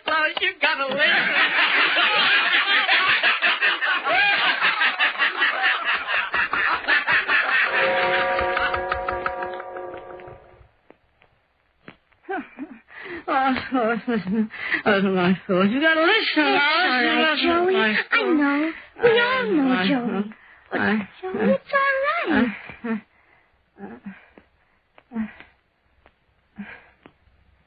What? Joey. Joey, darling. Lois? Where are we? You're in a hospital, Joey. You've been delirious ever since you started to come out of the ether. Ether? Don't you remember? That old man you tried to save downtown, you pushed him out of the way and the bus hit you. The bus hit me? But the doctor said you'd be all right. Well, Joey, I was so frightened, so scared I'd lose you. Then it was all in my mind? Just in my mind? You talked so much and said such funny things. The doctor told me that often happens to patients like you. Joey? Well? Haven't you noticed the flowers? Yeah. The flowers. Mother sent them. What? Joey, you're a hero. You've saved somebody's life. You're going to be in the papers tomorrow and everything. But best of all, Mother thinks you're wonderful. And she's planning the wedding just as soon as you're well. Oh, I don't care if we have to struggle a while, because I know you'll make good if we work hard together. Mr. Pickering said you gotta have something to look forward to and work for to be happy. Mr. Pickering? Well, who's he? Just the guy I met under the ether. Lois, pinch me. Pinch you? What for? I just want to make sure I'm still not under the ether.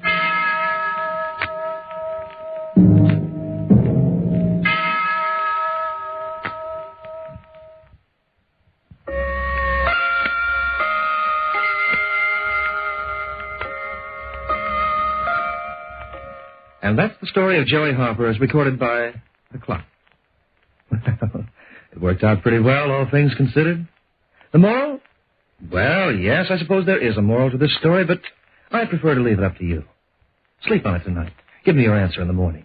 I'll be at your bedside, but I'll make sure to ring before I drop in. And now it's time to leave you once again. It's been very pleasant for me. I hope it's been enjoyable for you. The Clock will be heard again next week, same time, same station. This program is written by Lawrence Klee, and you've heard Hart McGuire as the Clock, as Joey Rodney Jacobs, as Mr. Pickering, Owen Ainley. Others were Carly Neville, John Bonney, Ken Hannum. The Clock is directed by John Saul, a Grace Gibson radio production.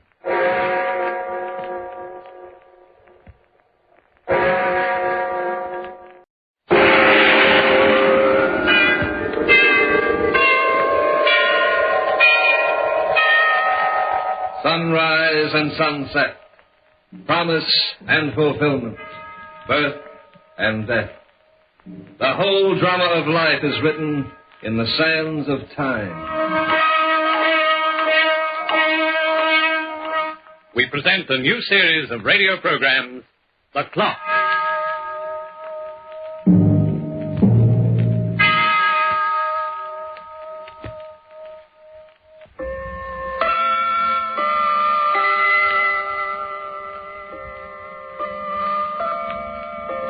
Good evening. I'm glad to see you set your clock again, for me. I brought you another story. It was told to me by a friend of mine, a watchmaker by trade. We were tinkering around together, so to speak, when he decided to pass the time of day with a little yarn. Passing the time of day is something you can always get me to do, and if I may say so, I do it rather well. You see, I'm one chap who has lots of time on his hands. Well, according to my friend, the story involves a fellow named Littlefield, a man of some intelligence and ingenuity. He was employed by a broker named Roberts as a personal secretary. Their relationship was extremely cordial. Oh, what time is it, Littlefield? It's 10:20, Mr. Roberts. Sorry to have to work so late like this. That's quite all right, sir. I don't mind at all. Well, I guess we're just about cleaned up. Yes, I think so. Mm-hmm. I'll get it. Mr. Roberts' office. John? Yes. It's for me, Mr. Roberts. For you all. John. What is it, Louise? What's the big idea? Beg your pardon? Don't beg my pardon. What's the big idea? It's almost 10:30. Why aren't you at home? Well, I worked late tonight in the office. Well, why didn't you call me? I forgot. You didn't forget. You did that on purpose. You knew I'd worry. Louise, I'm still working. I slaved over a staff half the day, and you don't even show up for dinner. What do you think I am, a like that and get away Look, with we'll it. discuss it later. We'll discuss it now. I'm sick and tired. I'm very sorry, Mr. Roberts. Your wife? Yes, it wasn't important. How long have you worked for me, John? 15 years. That's a long time. Yes. Somehow it's brought us very close. You know, I feel I can trust you more than anyone else in the world. Thank you, Mr. Roberts. And so I also feel I have the privilege of talking to you like a father. You're in trouble. No. I mean, with your wife. No, not exactly, sir. She's called the office every day now for a week. And, my boy, I know it's upset you. Now, look, I assure you, Mr. Roberts... Come now, we can be frank with each other. I'm a man who understands. I don't know what you believe that I'm in trouble, sir. I tell you why. You see, I've met your wife, but I've never met that young blonde woman I saw you dining with the other evening. Oh, now don't look so unhappy. I don't hold it against you. Well, that's very kind of you, Mr. Roberts. A mild flirtation never hurt a man.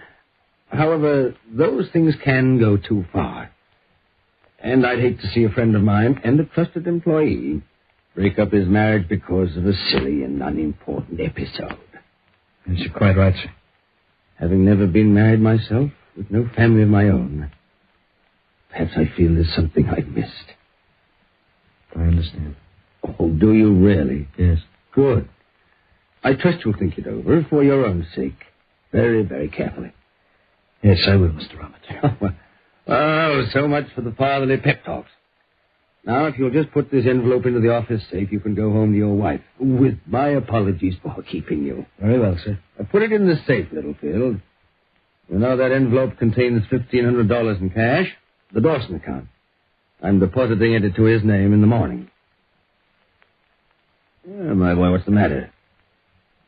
Sir? You keep staring at the safe dial. Now, don't tell me you've forgotten the combination after all these years. No. Sir, I was just thinking of something. Your wife? Yes, my wife.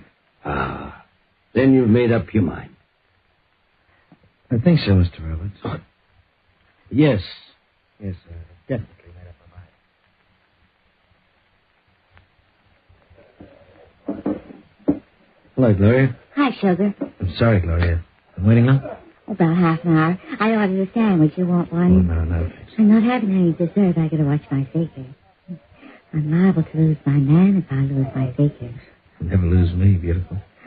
Here we go again. Same old malarkey. What do you mean? Go on. Tell me how nuts you are about me. Give me that bunk about not being able to live without me. Bunk? Sure. Because right after you say it, you go back to your wife. But Gloria, honey. I've been doing a lot of thinking, John. There don't seem to be much future in it. Future? In what? You. You don't mean... How long do we go on this way until I'm old, until you kick off and leave her your insurance? Is that all you're thinking about? Insurance? Oh, for love of Harry, look at it my way for a change. She's got the security. I got the romance, but in the end, she gets the last laugh. Yes, maybe you're right, Gloria. You do have a right to think of yourself. Well, what are you going to do about it? You know Louise won't give me a divorce. So what am I supposed to do? Take the rap? No. I'm not taking any raps. Gloria, I've made up my mind. We're going away. On what? I'll have money.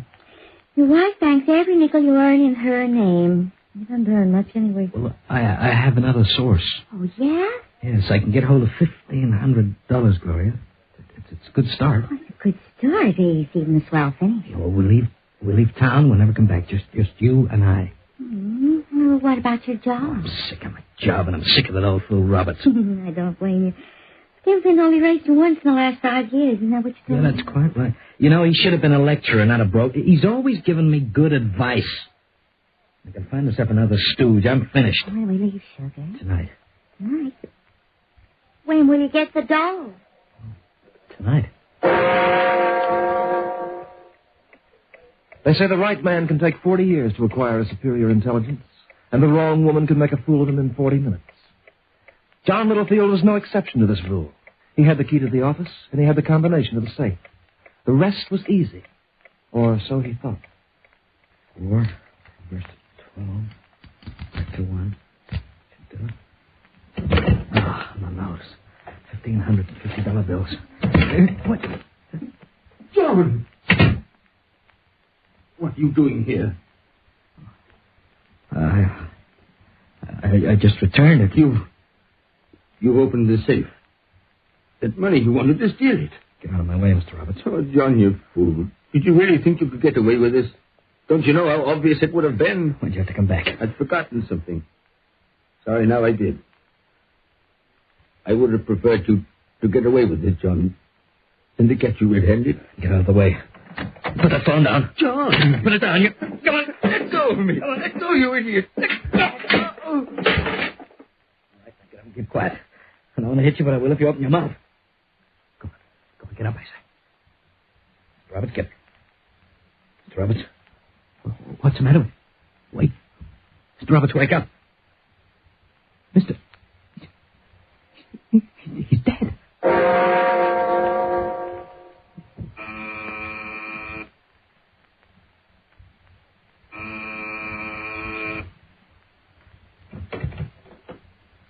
Who are you? Hello, Luther. Don't you remember me? Well, what do you know? John Littlefield. The boy most likely to succeed. Come in. If you are the last man in the world I have expected to see, John Littlefield. It's been quite a few years. I'll say it has. Say, how did you know where I lived? Well, I saw your address in the papers when your case came out in the court. Oh, that. It took away my license to practice, but who cares? I still know more about surgery than the whole stupid lot of them put together. Well, apparently they believe that drunkenness is not exactly becoming to a surgeon, particularly when he has a scalpel in his hand. I never liked medicine anyway. The hours are rotten. How about a drink? No. I'll have one. No. What? I need you cold sober, Bixby. You need me? How you've been doing since you lost your license? I get by? Yeah, but not too well, I can see that. Bixby, you used to have a small private hospital in this place, didn't you? What about it? Do you still have enough equipment to perform an operation? You forget. I'm not a doctor anymore. But do you have the equipment, Luther? Just tell me. Oh, yes, all here. I'm getting rid of some of this. You think you need money, eh? None of your business. Yeah, but how'd you like to make $1,500, Luther? What? $1,500 in cash. Cold cash. I have it with me. What do I have to do? Pretty much just perform a little operation on me. But I told you, I'm not allowed to practice. That's why I'm here. I don't want anybody to know about this operation but you. Sit down. Thanks. What kind of an operation do you want me to perform? You were quite well known for your technique in plastic surgery. What about it? I think you could change my face. You know, everything about me so that even my own wife wouldn't recognize me. You crazy little fish. Just answer my question, yes or no. I haven't got any time to argue. Could be managed. Yeah, good. Well, can you graft skin out of my fingertips? To fool a fingerprint expert? Maybe. I could do that. You're quite sure, Bixby? You're quite sure you can change me completely? Well, it would require a lot of work. I could cut the facial nerves and change the muscular appearance of your cheeks. If I extracted all your teeth and put in a couple of bridges, your mouth would be different. Yeah, well, what else? I could change the shape of your nose, give you a scar across one eyebrow. Very good. I would even change the expression of your eyes. Your hair could be dyed gray. I might give you a permanent bald spot on your head. Yeah, good. That sounds perfect. Yeah. I could change you, Littlefield, so you wouldn't even recognize yourself. And would you do all this without asking any questions? For $1,500? Yeah, $1,500. You'd be taking a chance. I have to work without a nurse. I don't care. I'm used to taking chances. You must be very anxious to avoid the police. I said without asking any questions, Bixby. Tell me, is it a deal or isn't it? We'll operate. Tonight.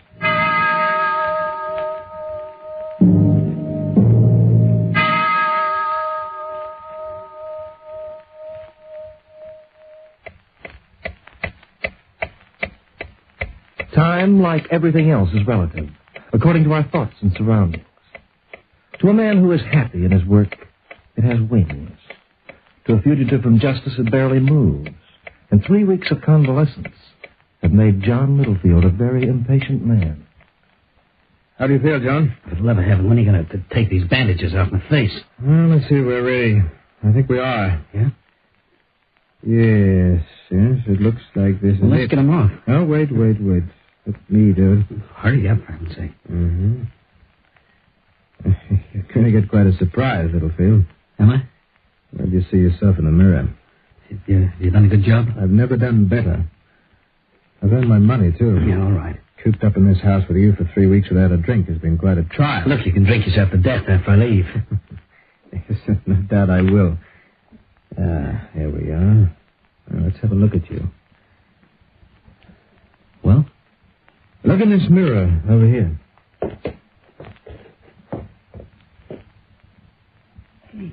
Hey, Bixby. How do you like it? Why, man, you were right. You know, it's even hard for me to recognize myself. There are only 2 people in this world who will ever know who you are. The patient and his eminent surgeon. Now, I'd like to get paid. I'm going to pay you, Bixby, but suppose we have a little drink first? Oh, Dr. Bixby has never been known to refuse. Okay, let me pour then, huh? Oh, where did you find that bottle? In your closet. I made certain to hide it from you until the job was done. You're quite a character, Littlefield. Yeah. Here we are. Let's drink up and have it straight. Well, here's to a great future. For both of us. Yes, especially for you. Well, Bixby, what are your plans?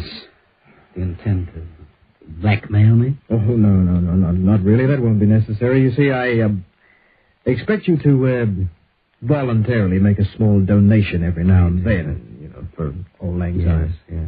Well, I hate to disappoint you. Oh, don't let that bother you. What's the matter with me? Having a little trouble, Bixby?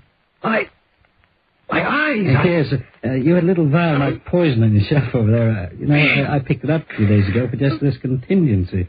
It was in your drink, Bixby. No, you'll never get away with this. Oh, don't be ridiculous, man. When the body of Dr. Bixby, the eminent surgeon, is found, the case will be listed as suicide. No. It'll be obvious that you killed yourself because of shame. Well. You said there are only 2 people in this world who'd ever know who I am, Bixby. You know something? Now there's only one. Yes, John Littlefield had it all worked out. His timing, so to speak, was perfect. A few minutes later, he dropped his hat and his coat in the river. The coat contained an identification, his own. And from that instant onward, one John Littlefield ceased to exist. And then to make certain he'd be safe for the rest of his life, he made a bold and daring move. Something I can do for you, mister? Yes, you can. They told me downstairs that I'd find the chief of detectives here. Yeah, that's me. Oh, good. Well, I was standing near the waterfront a little while ago, and I saw a man jump in. I'd have gone in after myself to save him, but I can't swim, you see. There was nobody else around. Did he go under? Oh, yes, he did. There was a top coat he'd taken off just before he jumped. I brought it along. Well, this is it here. And there's a name inside on the pocket. There you are. John Littlefield. Yeah, I can describe him for you. He was tall. I'd say about my height. He had dark hair and regular-looking features. And we've been looking for that guy for weeks. You have? Yeah. His boss died less than a month ago. Oh, fancy that. A rich old guy named Robert. Heart attack. Then Littlefield disappeared. Did you say heart attack? Yep. Found him in his office in the middle of the night. Too much work. The old gent didn't know when to take it easy. Yeah, but look, why have you been looking for Littlefield? Well, the old guy didn't have any family. He left Littlefield all his dough. Amounted to almost $500,000. Oh. Yeah. Then the lucky dope takes a powder with some dame. His wife told us.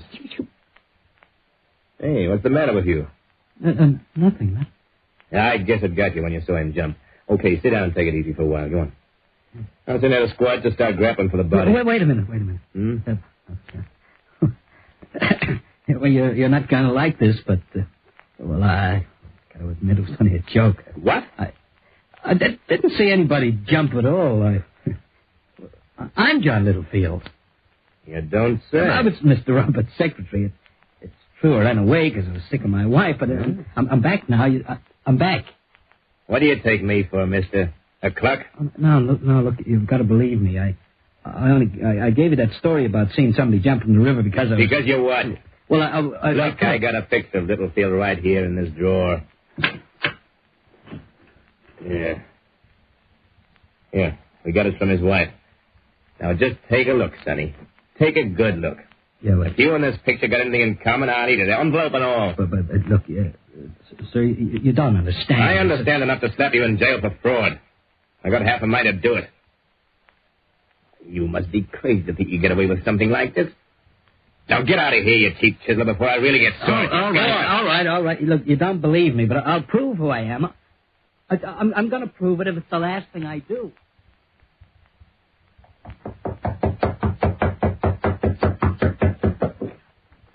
Gloria. Who are you? I'm John, Gloria, John Littlefield. You're crazy. Look at me, Gloria. Look very closely. Don't you see? Can't you recognize me? I've never seen you before in my life. Get out. But you don't understand. Look, I know. I've changed my face.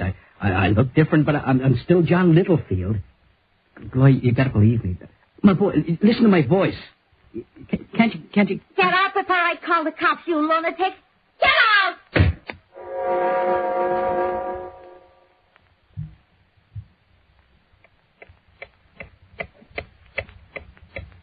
Time has a way of meting out justice, hasn't it? Listen, as the clock ticks on for John Littlefield. Louise. What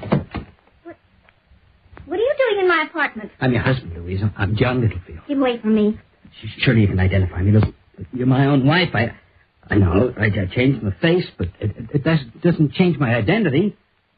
Louise, you got to see that, don't you? I never saw you before in my life. You're not my husband. My husband is dead. No, he's not dead. They only think I'm dead. How did I get the key to the apartment? You know what? I have it with me all the time. It's my key, that's why. And I'm your husband. Look, Louise, for heaven's sake, you've got to believe me. You're crazy. Look, listen to me very carefully. Now, if I can identify myself, we'll have $500,000. Robert's left it to me, Louise. To me, $500,000. It's enough to live like kings for the rest of our lives. Oh, I see. Yes. Yes, I recognize you now. Of course, John. I know you. No.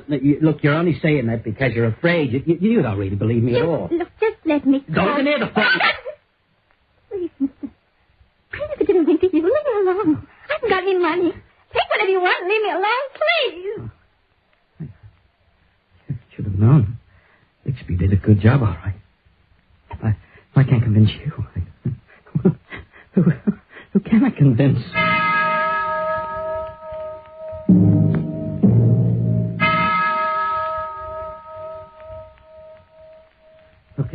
Look, you remember me, Detective Henderson? Do you remember me? Why, sure.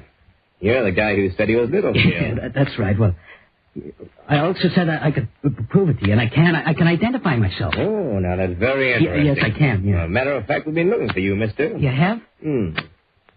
Tell me about this identification you've got. Yeah, well, in the excitement, you see, I forgot I even had it. But funny thing, it was on my finger all the time. What was? The ring, this onyx ring, you see it? I was a fool not to think about it before. Let me see that. There's an inscription in a band. Yeah? See, it's John Littlefield from Ralph Roberts. Mr. Roberts gave it me years ago. He's very fond of me. That's why he left me his money, because I was very faithful to him. He liked me like a son. He wanted to repay me. Now, look at the ring, see? Yeah, I'm looking. Well, doesn't it convince you? Sure. A lot of things. Come on. What do you mean? Where are we going? To the city morgue. There's something I'm going to show you. Over here, mister. And pick up that sheet. No, I don't. Go on. Pick it up. He's been dead for 3 weeks. The coroner figured he was slugged and pushed into the river just about the time you told me you saw him fall in. Oh, no. It isn't easy to recognize his face, is it? Oh, that's horrible. That's what water does to a body after a while. We found him in that shirt and those shorts he's wearing. But we also found his coat and hat in another part of the river, with identification cards. You mean? There's Littlefield, mister. You took his ring and his wallet. And took his cashing on his inheritance, too. Why, of all the crusty schemes I ever heard of, this one takes the cake. How can you be sure it's Littlefield? Why do you identify a clerk you never saw before and then call me a liar? His wife identified him, mister. His wife? Sure. And if you think she's going to change her mind, you're deafier than I figured. Not when she comes into that $500,000 Littlefield got from his boss. I don't believe it. You're trying to fool me. You'll believe it, mister. No, when you get the chair for the money murder away. of John Littlefield. Everybody's trying to get the money. I won't let them have it. I want the money. I want to keep it. It's mine. It's mine.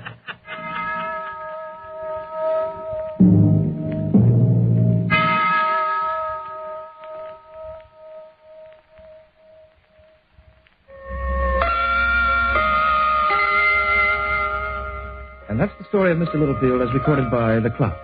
Rather ironic, isn't it? Imagine being convicted for the murder of yourself.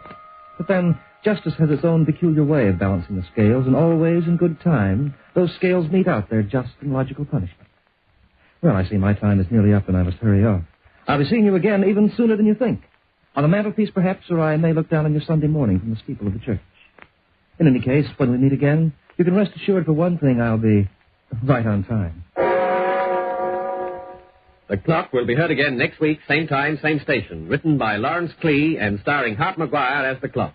You heard Joe McCormick as John Littlefield, Ken Wayne as Dr. Bixby, Frank Waters as Robert, Georgie Sterling as Gloria, Pat Martin as Louise, and Grant Taylor as Detective Henderson. The Clock is directed by John Saul, a Grace Gibson radio production.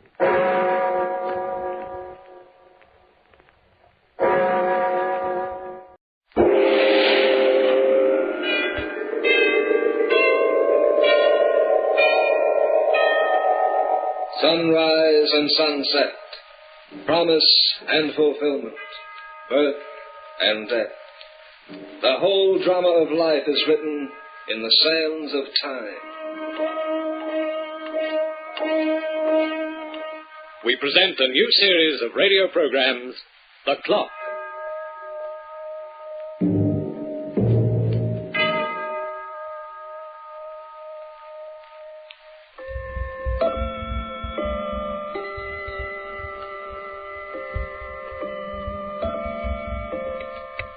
Have you ever seen a one-eyed cat? I saw one once, and its skin was the color of polished ebony. It was owned by a man named Wake, a quiet and gentle old soul who lived far out in the country. You know, people often ask me why I'm always in a hurry, why I never stop or pause. Well, Jasper Wake has never asked this question. You see, for Jasper, time stands still. Yes. Oh, is Mr. Wake at home? Do you have an appointment? I have this letter he sent me. Oh, yes, the practical nurse. Please come in. Thank you. Your name is... Goff. Leah Goff. I'm Mrs. Wilton, the housekeeper. I suppose you know about Mr. Wake's condition. Well, not exactly. Have you had any experience with paralytics? Yes, plenty. Poor Mr. Wake has been confined to a wheelchair for over a year now. He's unable to move from the waist down. Oh, I'm so sorry. But don't sympathize with him. Now, if you'll come this way, it isn't his pride that makes him reject sympathy. He wants people to be cheerful when they're around him. He doesn't like to make them unhappy. I guess Mr. Wake is just about the nicest, kindest gentleman I've ever known. Just a moment, please. Mr. Wake. Yes, Mrs. Wilton? It's Miss Garth, the practical nurse who answered your advertisement. Oh, please show her in. This way, Miss Garth. Thank you. Good afternoon, sir. Good afternoon. Please sit down. Thank you. Quiet, Flora. Cats always seem to be a little uneasy in the presence of strangers. What's the matter with her? Why does she keep her head to one side that way, Mr. Wake? She's blind in one eye, poor thing, and it's gotten her into quite a bit of mischief, too. As you can observe, Miss Garth, I'm unable to move out of this wheelchair. Yes, Mrs. Wilton mentioned it to me. Up to now, I've had a male nurse, strong young man who's been able to lift me with ease and handle me like a baby. I have a man's strength, Mr. Wake, in my arms and shoulders. Lewis has left me now. He's gotten married. And as I was casting about for a suitable substitute, I thought of hiring a woman. You see, I discovered I need more than mere physical strength in a nurse. You need companionship, Mr. Wake. Yes, that's it exactly. I know how it is to be lonely. And I know how a constant friend can make things easier. You seem to be able to read my mind, Miss Garth. I have a fairly good education, Mr. Wake. Besides, I'm sensitive to my patients. Sensitive? I like to read to them and play for them on the piano. When I go on a case, Mr. Wake, I devote my life to it. And I'd like the chance to devote my life to you. You're an extraordinary woman. I don't want this position unless I can be sure I'm badly needed. I want you to feel that every minute of the day, every hour, my thoughts are only for your comfort. Your salary... Oh, I don't care about the salary. Oh, this home has a wonderful atmosphere. A chance to belong and be needed. That's all I ask for. Nonsense. You'll be paid and well paid. I'm a rich man, if a helpless one. Oh, you won't be helpless any longer, Mr. Wake. I want so to help you. Oh, I'm sorry you'll think now that I'm giving you sympathy, but it isn't that. You'll be giving me much more than I'll be giving you, Mr. Wake. I need someone to depend on me, or I can't exist. And I need someone to depend on. I think we'll get along very well, Miss Garth. I'm sure we will, Mr. Wake. Oh, Laura.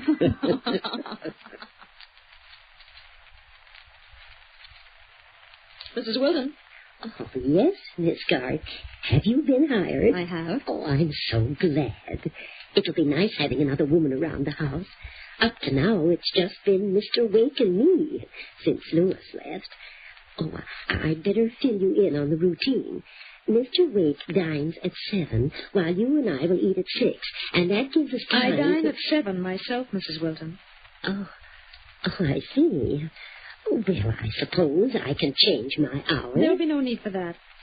What? Mr. Wake and I will dine together. You'll eat by yourself, as usual.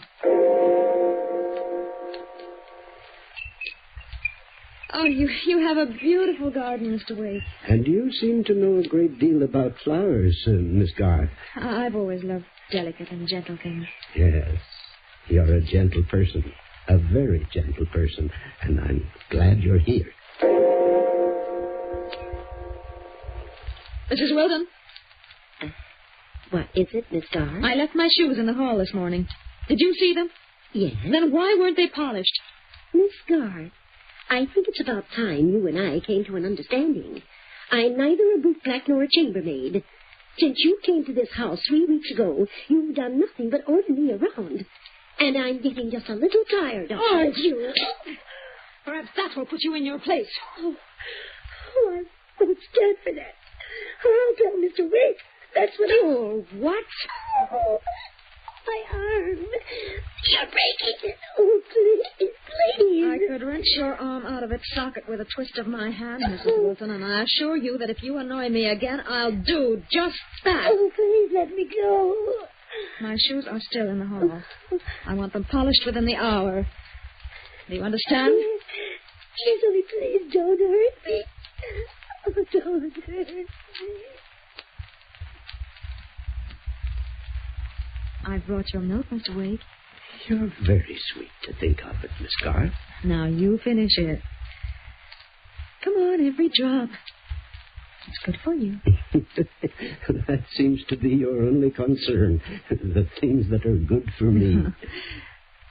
Have you been happy since I've come? These past 2 months have been wonderful. I've never known anyone as kind or as self-sacrificing as you. And I've never felt so contented. Oh. I want you to know, sir, that Well, it isn't because you pay me. Of course not. I would never suggest such a thing. It's just that, well, you have no one else, and I have no one else. We seem to give each other a great deal of strength and understanding. You've even made me forget my affliction. Even though Flora here keeps reminding me of it. You seem to have such a great affection for that cat, Mr. Wake. You keep her on your lap almost all the time. Poor Flora is rather handicapped with one eye, and she has a habit of running between people's legs when they walk. I hold her on my lap to keep her out of mischief. You see, she's already caused her quota of trouble with me. With you? A little over a year ago, as I was walking across my room, Flora ran between my feet. I tripped and broke my back. You mean she caused your paralysis? Indirectly, yes. And you still keep her? It wasn't Flora's fault that she couldn't see too well. Besides, I have a great capacity for pity and forgiveness, as you do, Miss Garth.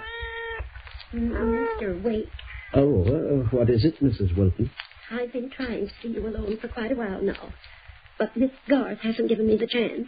I'm afraid I don't understand, Mrs. Wilton. Why are you so nervous, Mrs. Wilton? What's the trouble? Mr. Wake, I'm leaving. Leaving? You mean leaving my employ? Yes. But why? What? I refuse to stay here with that woman. Are you referring to Miss Garth? I'm sorry that I can't give you notice. I'm going tonight. And if you want to know the reason, I'll tell it to you. Alone. In the library. What is all this, Miss Garth? Oh, Mr. Wake, I'm so sorry it had to come up this way. I didn't want to tell you because I knew how fond you are of Mrs. Wilton. And, well, I was almost sure she'd never do it again. Do what again? Steal from you. No. I prayed that I wouldn't have to tell you. But what has she stolen, and how do you know this? That picture of your dead wife was in a solid gold frame. If you remember, Mrs. Wilton told you the picture was missing, that it had been misplaced. Well, she stole that picture. For the frame. I can't believe it. She's stolen several other things. Your tie pin, your diamond cufflinks. Oh, you thought you'd lost them, but I knew. Mrs. Wilton realizes that I know, and she's trying to brazen it out. She hopes that you'll get rid of me instead. But Harriet Wilton was a trusted friend. How could the thing she stole, Mr. Wake, are in her room. I'm sorry to have to do it this way, but your security means more to me than sentiment. And I'm going to prove what I say right now. I'll go to her room.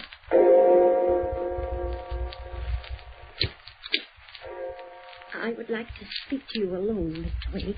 There'll be no need for an explanation, Mrs. Wilton. What do you mean? I found these in your room.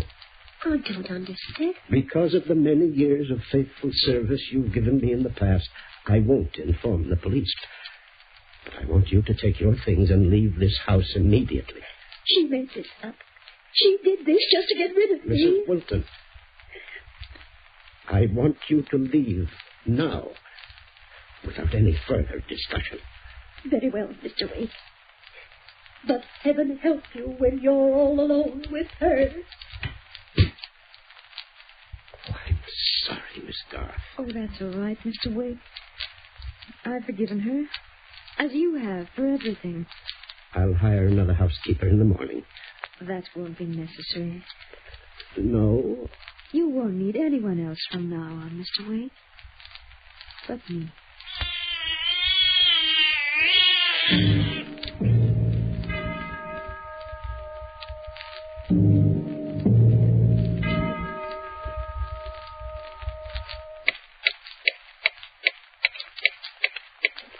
A cat has 9 lives, according to the experts, and the 4-legged creatures can afford a risk or 2. But man has only 1, and when he finds that one in jeopardy, each minute becomes more precious than the next, and each hour is spent in staving off his doom. I'm afraid I've become a little worried, Miss Garth. Worried? About what? I just haven't heard from anyone in so long. I used to receive an occasional visit from my friends in the city, but now... Aren't you lonely, Mr. Wake? With me? Oh, it's not that, Leah. Leah? Oh, I'm sorry. Oh, please. I've been wanting you to call me Leah ever since I came. Well, you sent those letters I wrote. Yesterday. I don't know why the others were never answered. Perhaps your friends don't want to be bothered. What do you mean? No one is cheered by an invalid. An invalid? You've never referred to me that way before. I just want you to know, Jasper, that I'm the only one you can depend on. I'm the only one in the world who really loves you. Leah. Oh, I'm sorry.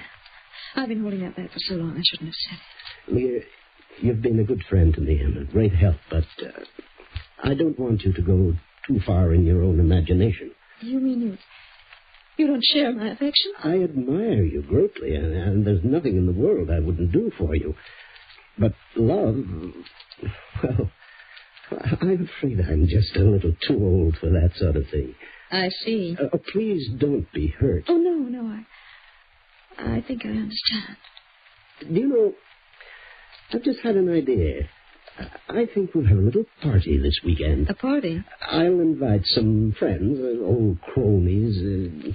It's really been rather dull around the house in the last few weeks. I feel the need of a little company. Male company, I mean. No reflections on you, my dear. But you've written to your friends and they haven't answered. Lazy cusses. But I'll fool them. I'll call them personally. It's odd I didn't think of that before. May I have that phone, please? Very well. Let's see. I'll call my attorney first. An excellent fellow, John Hanley. You'll like him. Funny. Operator doesn't answer. Hello? Hello? Jasper. Yeah? The phone is out of order. Out of... Since when? It's been out of order for quite a while now. Why didn't you mention it to me? I didn't think it was necessary. Not necessary. To be without a phone all the way out here, why, it's our only communication with the outside world. I know. What do you mean, you know? I don't want you to communicate with anyone, Jasper. I want you all to myself. Don't you think you're being a bit silly, Leah? Just you and I, in this lonely house. It's all I've ever wanted, Jasper. Now, look here. Let's stop this nonsense and get that phone fixed. Come along. We'll take the car and drive into town. We'll get a phone mechanic up here in no time at all. What did I do with my car keys? I have them, Jasper. Oh, well, Leah. Yes? Did you say you mailed those letters I wrote yesterday? Yes. Then what are they doing in my desk? I was going to destroy them after I'd read them. I haven't had the chance to yet. But it doesn't matter. Oh, never mind the letters. If you're taking me into town right now... No, Jasper. I demand that you drive me in, Leah. You are never leaving here, Jasper. And neither am I. I'll prepare your dinner.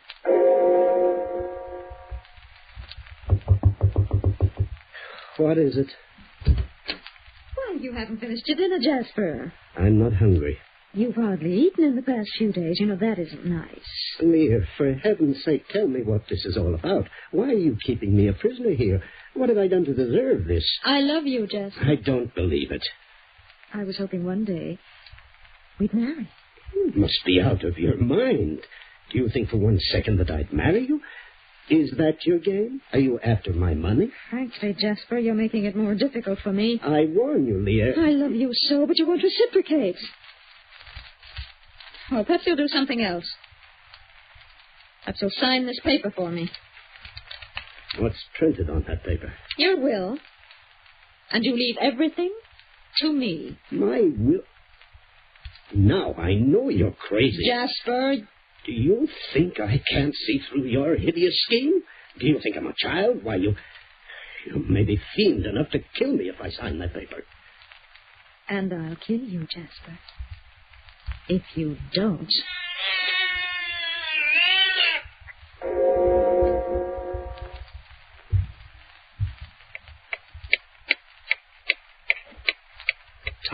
rages on relentlessly for Jasper Wake. Like all of us, he cannot stop it, regardless of what the next few minutes hold for him. Where are you taking me, Leah? We're going for a walk in the garden. I hate the garden. I hate everything in it. Why, Jasper? Because I love it so. You'll live and die in this house, Leah, before you get me to sign that will. Oh, you're so stubborn, Jasper. You'll see how stubborn I can be after a while. I don't intend to wait much longer. No? As a matter of fact, I'm giving you just 24 hours to make up your mind. And if I refuse? You won't refuse, Jasper. We'll see about that. Tomorrow at 6, you'll sign that will. Never. Wait a minute. Stop this chair. I intended to stop right here. So, as a last cheap trick, you've destroyed my garden, too. I haven't destroyed it, Jasper. You've been digging holes in it. Just one pitch was all I dug. Look at it closely, Jasper. It's long and it's deep. What does it remind you of? No. Yes, Jasper. And I dug it just for you.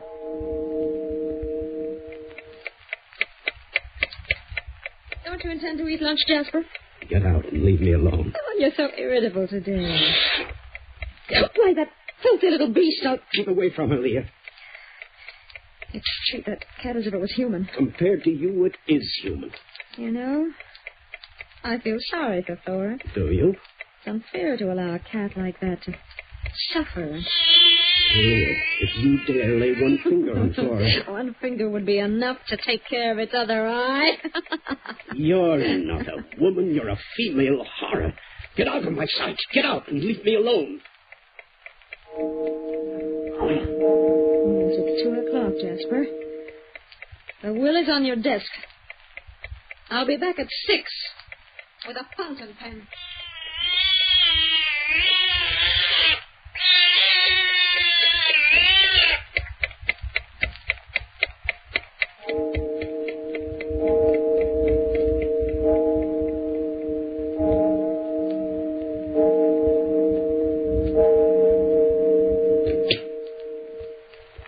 Well, Jasper? You're right on time, aren't you? Have you made up your mind? Suppose I sign. Then what? I'll be your devoted slave, as I've always been. For how long? The rest of your life.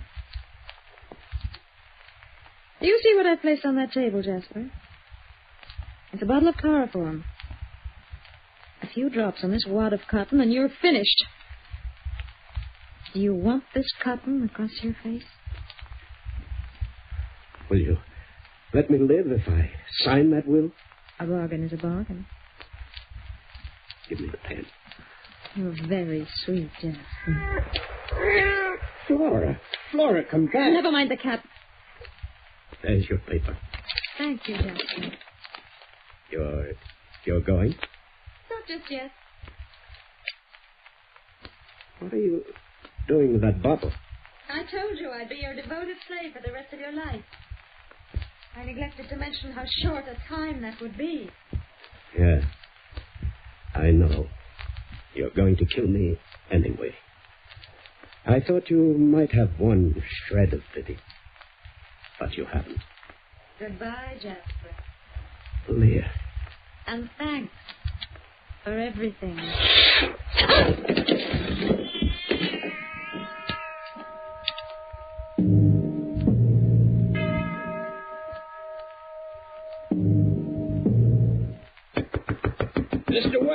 Mr. Wake, open up. Break the door down, Sheriff. I know something's happened to him. Mr. Wake! Mr. Wake! Mr. Wake! Where are you? I'm over here, Mrs. Wilson. Oh, are you okay? Mrs. Wilton here said somebody might be trying to murder you for you. I've been trying to get you on the phone, Mr. Wake, for days.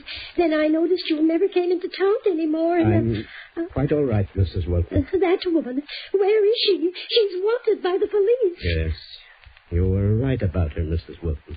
Quite right. Where is she? Did she get out? No, she's in the next room, Sheriff. In the next But there's no hurry. She tripped over Flora here when she tried to kill me. She can't escape. She can't even move. She's paralyzed.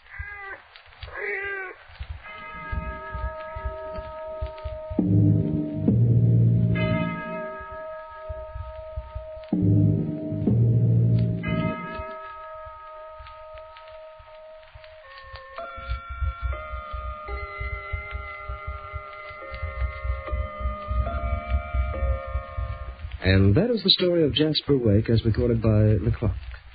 Leah's punishment was well befitting of her crime. A coincidence? Her accident, you mean? Well, now, really, life mirrors a great number of even stranger things, and I happen to know that lightning can strike twice in the same place. I'll prove it to you sometime, if you'll join me in my perch high above that skyscraper I like to cling to, the lofty building near Madison Square. You can see the entire city from that crow's nest, and there's nothing more dramatic in the storm. So join me there some evening, and the two of us can pass a little time. The Clock will be heard again next week, same time, same station. The Clock is directed by John Saul, a Grace Gibson radio production.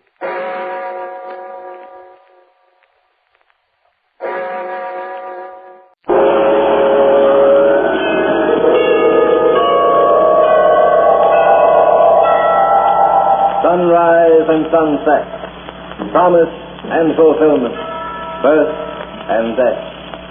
The whole drama of life is written in the sands of time. We present a new series of radio programs, The Clock.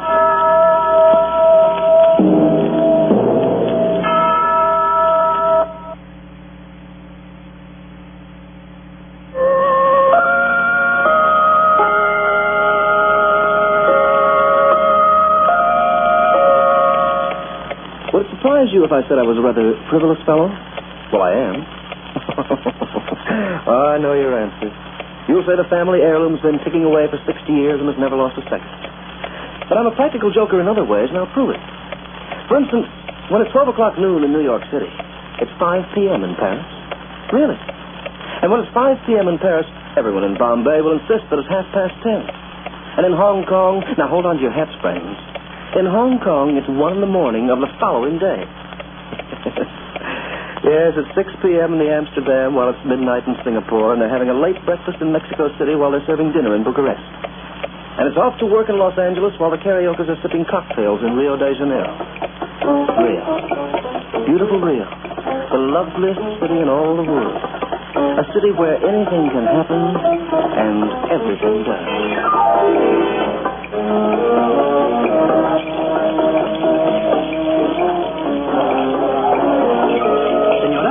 I'd like 2 martinis, please. Very dry. Oh, I speak a little English, madame. Oh, my friend will be along in just a moment. Yes, madame. You are new in Rio, madame. Brand new. You like it? Oh, it's marvelous. I'm going to Belem tomorrow. What's it like in Belem? Belem? Oh, see, Belem is on the Amazon River. So I've been told. It is hot in Belem, very hot. Many bugs. That sounds encouraging. Well, my husband ought to like it. Bugs are his specialty. He's an entomologist. Como? An entomologist. He catches bugs. He's also an explorer. And a bore. Now, hurry up with those martinis. I think they're parched, would you? Yes, madame. Ida, there you are. Harry! Where have you been? I'm so sorry I'm late. How could you be? We have to look at that. He's leaving? Tomorrow. Taking you with him? Yes, it's frightful. Buzz is taking me up the Amazon as far as Manaus. Then he's going into the unexplored territory alone. Yes. The end of the world. You'll strangle there in the heat. It was disgusting. 2 martinis, very dry. Thank you. Darling, let's take the drinks over that corner table. Too many of these people here can understand English.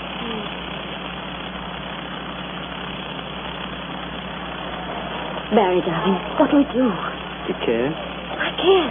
How can you be so careless? Ever since we've met, I've thought of no one else in the world.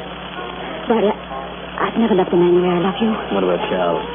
My husband ought to be an idiot. I can't stand him anymore. You know that. Yes, because you're leaving me. What else can I do? If I insist on staying here, he might become suspicious. Yes, you're right, of course.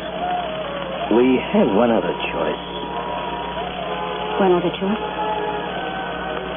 I'm going to meet you in Manaus. We can't risk it, Barry. Why not? I'll arrive there after he's gone. I'll leave before he gets back. If he gets back. What do you mean? If he gets back? You realize where that fool husband of yours is going? The headwaters of the Amazon is one of the wildest sections on Earth. Malaria doesn't get him. The crocodiles might. And if the crocodiles miss out, there's always these Shivantas. The Shivantas? Yes, Indians. You know, they kill their victims in a very original way. They break their backs. What a revolting idea. Eve, I'm going with you. And you may be coming back alone with me.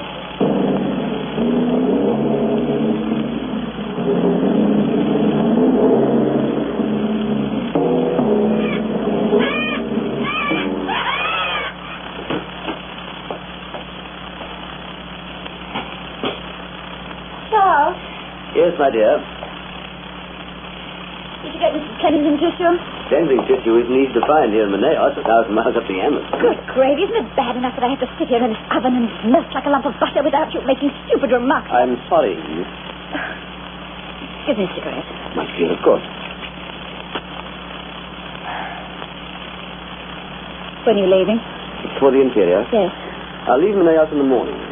How long will you be gone? 8 weeks. Perhaps longer. All depends. Isn't it considered to be a very dangerous trip? Oh, exceedingly. I worry about you. I've been through this part before, but I'm going even deeper this time. I've been working for over a week on a specially prepared map. I'll be safe as long as I have it with me. Oh, by the way, guess who I ran into this afternoon? Who, Charles? That chap we met in Rio 2 months ago, Barry Crandon. Really? I happened to be at the waterfront making final preparations for the boat when his plane arrived. Barry Crandon. I don't seem to remember him too well. Oh, you must. A handsome chap. Very, very polished. The one who told us those amusing stories about the beerets. Oh, yes, yes. I was curious as to why he happened to come to this part of the country, so I asked him. What did he say? He's on a government mission. Something to do with winning over a few of the wilder Indian tribes. He's going into the same general territory that I am, so I invited him along. I see. Interesting fellow. I expect I'll be seeing a good deal of him the next few weeks. Yes, Charles. I'm sure you will.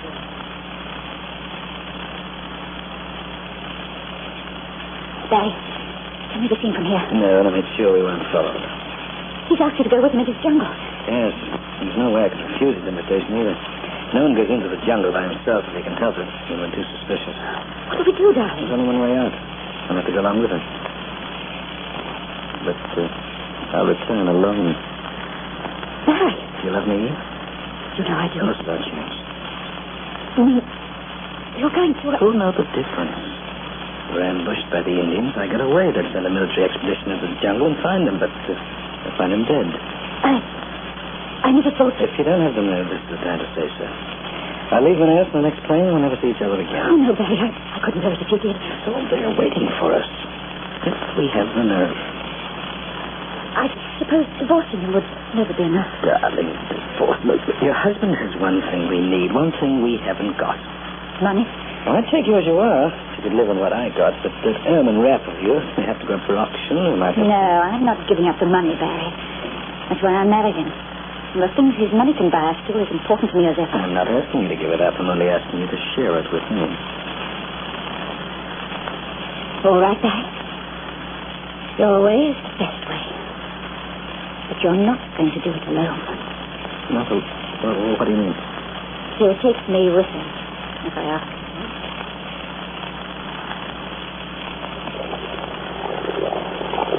Good morning, Charles. Good morning, Barry. Is Mrs. Clifford awake yet? No, she's still asleep, poor thing. This heat is beginning to annoy her. Well, it's not doing my disposition any good either. I'll let her sleep as late as she can. We're going to land in a couple of hours, and she'll need all her energy for the trip ahead. We're going to land? The native boatman won't go any further. Now, worried about the Indians. Oh, I don't blame him. These savages are pretty rough on our side, as I understand. We're rather nervy to try to contact them. Oh, experience with Indians before, Bolivia, Ecuador. That's why they gave me the job, even though I am an American. Oh, I see. Charles, have you ever seen a shrunken head? Yes, once. Very odd-looking things, aren't they? Fancy getting into a hobby like that. Well, they don't practice head shrinking here in Brazil, I once. No. But the jungle is full of Shivantas. They're backbreakers, man. It's so I've heard. Yes. I'm familiar with the Indian types, but I don't know as much about the jungle up here as you do.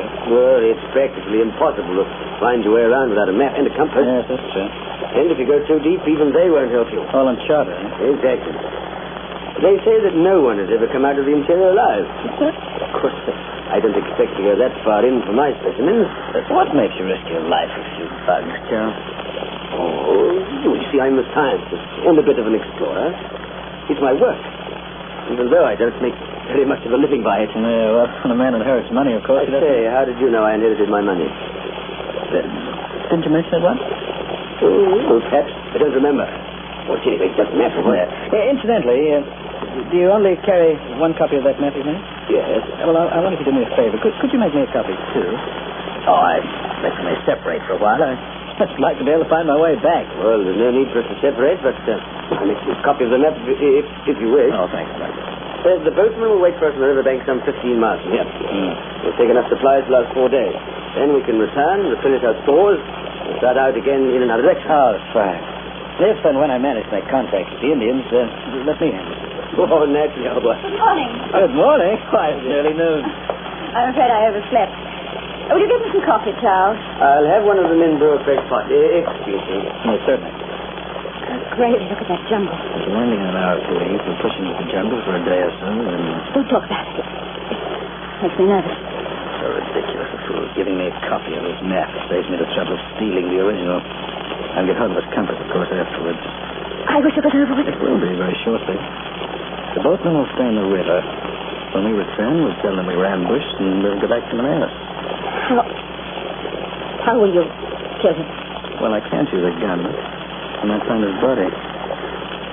There's only one really safe way. Eve, I'm going to take a point from the Indians and break his back.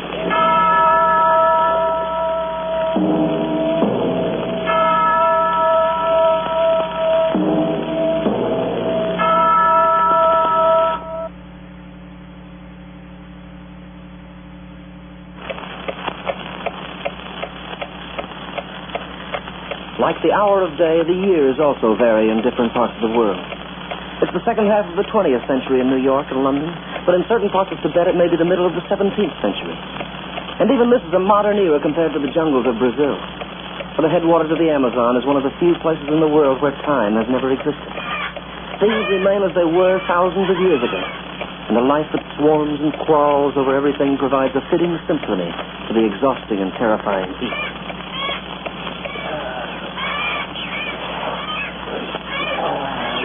Perspiration. We'll have to hack our way through from here with machetes, Barry. You sure you know where we are? You have your map handy? Yes, right here. Yes. Oh, I'm dry. Now, where we have? Some 20 miles from the river. By following the map due south from here, we're only a day's march from the boat. I see. Just wanted to make certain you're sticking to a course. Charles, when will we stop? Go on a little farther, Eve. Make camp for the night. I'll go on ahead and you can follow single file, eh? Barry. Yes, I have a feeling he's beginning to sense that something's wrong. For heaven's sake, get it over with. Let's leave this horrible place. Now, look, I'll have to wait till tonight when he's asleep. Just a few more hours, Eve. We're free. Be patient. Time will be right very shortly.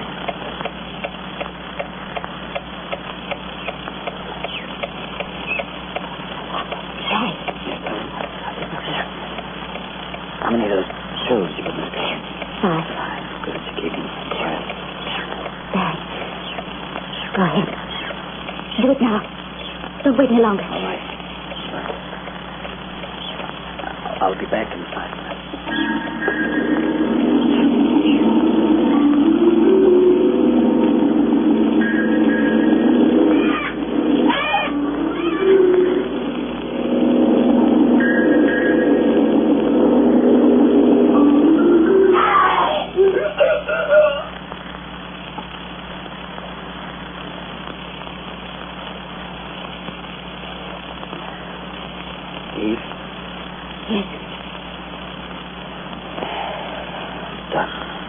Don't talk about it. I only took one knapsack now. Leave everything else. Now, remember, we're supposed to be routed by the Indians. You have the map? Yes, I've got the one he gave. And the compass? No, it broke when he struggled with it. I've got his gun. The chamber's full of 6 bullets. It's all the ammunition I could find. Will we need the gun? No, I doubt it. According to this map here, we can... What's that, Barry? I don't know. It sounds like a drum. That's what it is, a tom-tom. It's your hand here. Barry! Come on, we can't wait. No. We'll have to risk the jungle at night. Now follow me and hurry.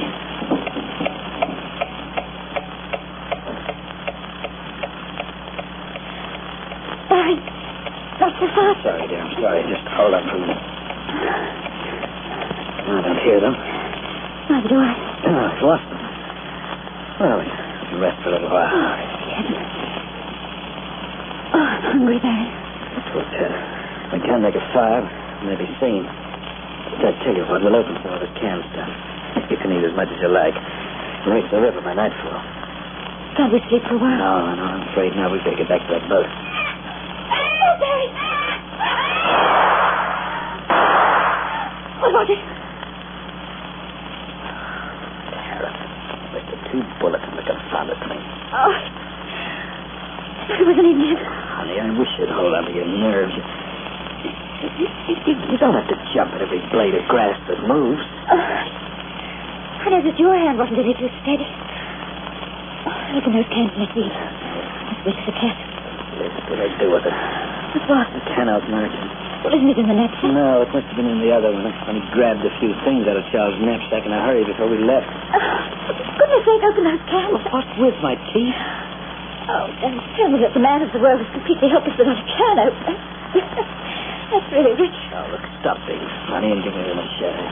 I'll chop them open with that. I haven't got it. You had it 5 minutes ago. I must have dropped it when the kids tried You must have dropped... Oh, for heaven's sake. Barry. Oh, the machete. Don't have time to look for it. Forget it. Come on, let's get out of here.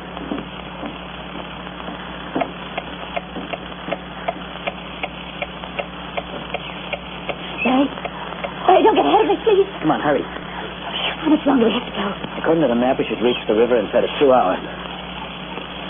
We've lost those drums at any rate. I'm thirsty. Again? Crazy, can't I even have a drink of water? Here. You know, you'd make this trip a little more interesting if you'd stop using these phrases of yours like good gravy all the time. It's getting really tiresome. Oh, shut up. Don't tell me to shut up. I will tell you to shut up. Shut up, shut up. Look, you idiot, the canteen. Very nice work. Congratulations. Didn't mean to. You didn't mean to. Whether you meant to or not, the water's gone. But it doesn't matter, does it? You said we'd reach the river in an hour or 2. Look, come on. Let's not waste any more time. Look, get moving.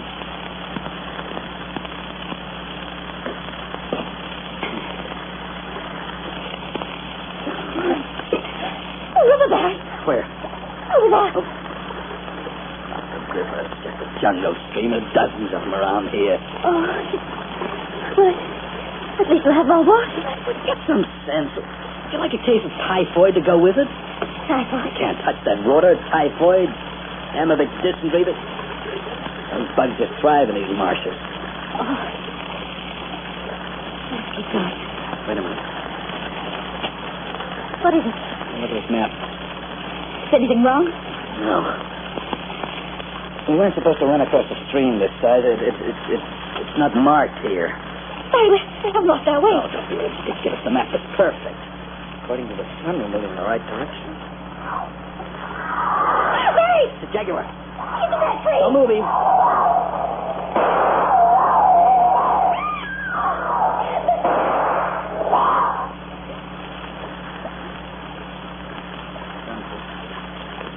Too bad I couldn't get him with one shot. I have 2 bullets left. Come on, we gotta get back to the boat.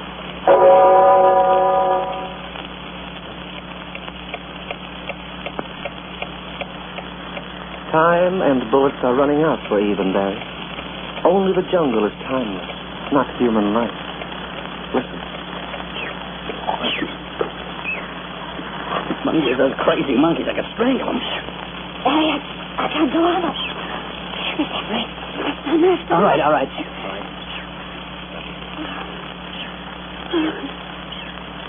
I'm so thirsty. You're thirsty.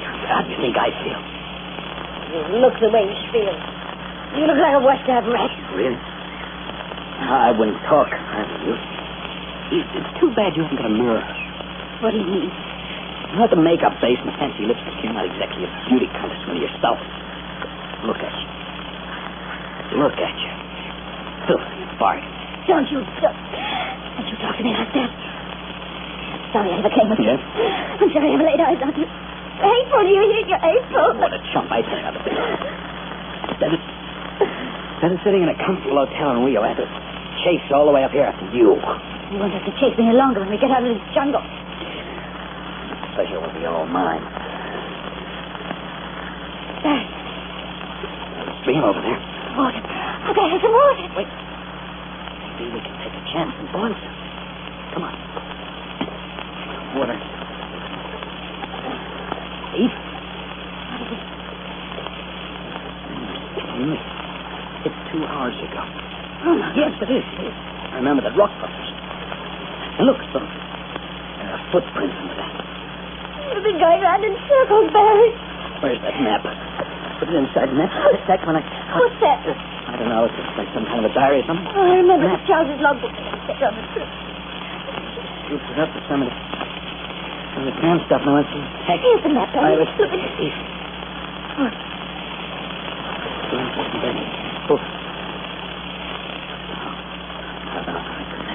What are you talking about? Listen. Today, I knew for certain that my wife was in love with Barrett Clemens. That's the planning to murder me. I'm not sure. However, I'm making a few claims of my own just in case I am killed. I have to follow the map I made for Barry and made to... Map is connected. No. They'll find themselves going around in circles. Can't have a count of jungle alive. Come back. Going around in circles, we can't move the spot. Set and run right into those just trace the steps. We'll run the other way. No. Deeper into the jungle. We've got to do something. We can't stay here. Guns that side, too. Come close to us. Found it. I don't want to die. I don't want to die. Before they kill you with it. Once I saw a picture brought back from the jungle as a victim. It was the most horrible thing I'd ever seen. No, please. Bullets left from this gun. You want to share them with me? No, I would choose it. No. All right. Don't shoot me. Get it over with, Juicy. All right.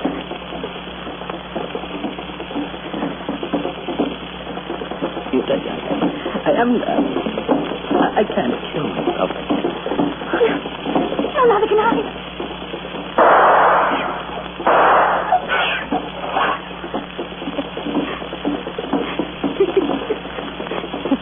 I want to take a shot at those monkeys. You're crazy. Go out of your mind. Don't worry. Just sit down. Sit down and wait. Wait. Very thorough. Oh, it's very thorough. Hi. But they'll be here. Don't worry. They'll be here all right. What are you waiting for? When they come.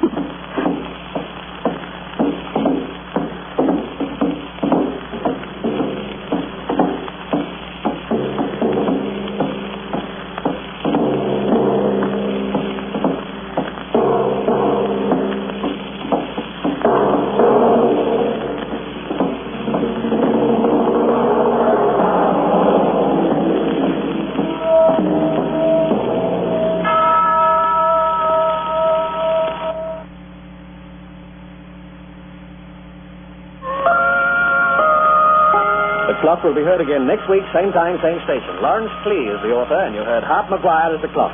As Even Barry, you heard Lynn Murphy and Joe McCormick, and as Charles and the bartender, Frank Waters and Al Garcia. The Clock is directed by John Saul, a Grace Gibson radio production.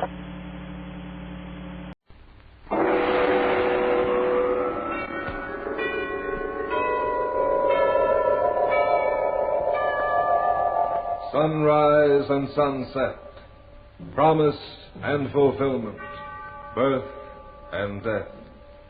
The whole drama of life is written in the sands of time. We present a new series of radio programs, The Clock.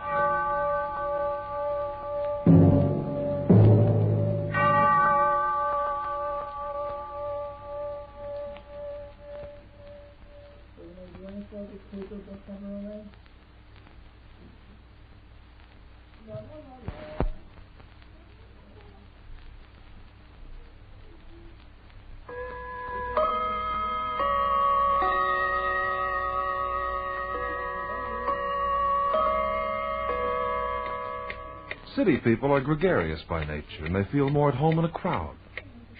Rural folks, on the other hand, usually prefer solitude, and they derive a certain comfort from the lonely acres, the quiet, and the peace. My personal choice?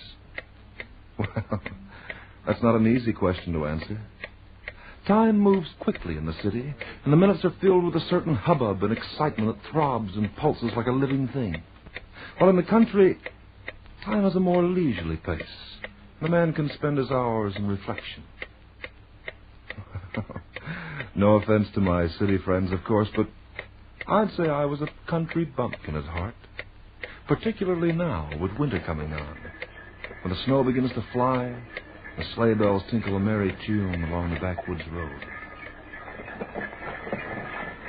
Miss Hobson's house is just round the bend. About half a mile up the road. Do you know her, Mr. Kibby? Miss Hobson? I reckon I do. We've both been living in these parts for quite a spell. I haven't seen my aunt in over a year. She was Mother's favorite sister. Oh, an awful lot of fun. You going to spend some time here? I've been invited for several weeks. Oh, over the holidays, eh? That's right. Yeah. Seems to me your aunt ought to be mighty happy to have a cheerful young gal like you around for a while. It's kind of lonely way up here in the woods. I suppose it does. And your aunt ain't been coming to town as much as she used to. Fact the matter is, I thought the house was closed.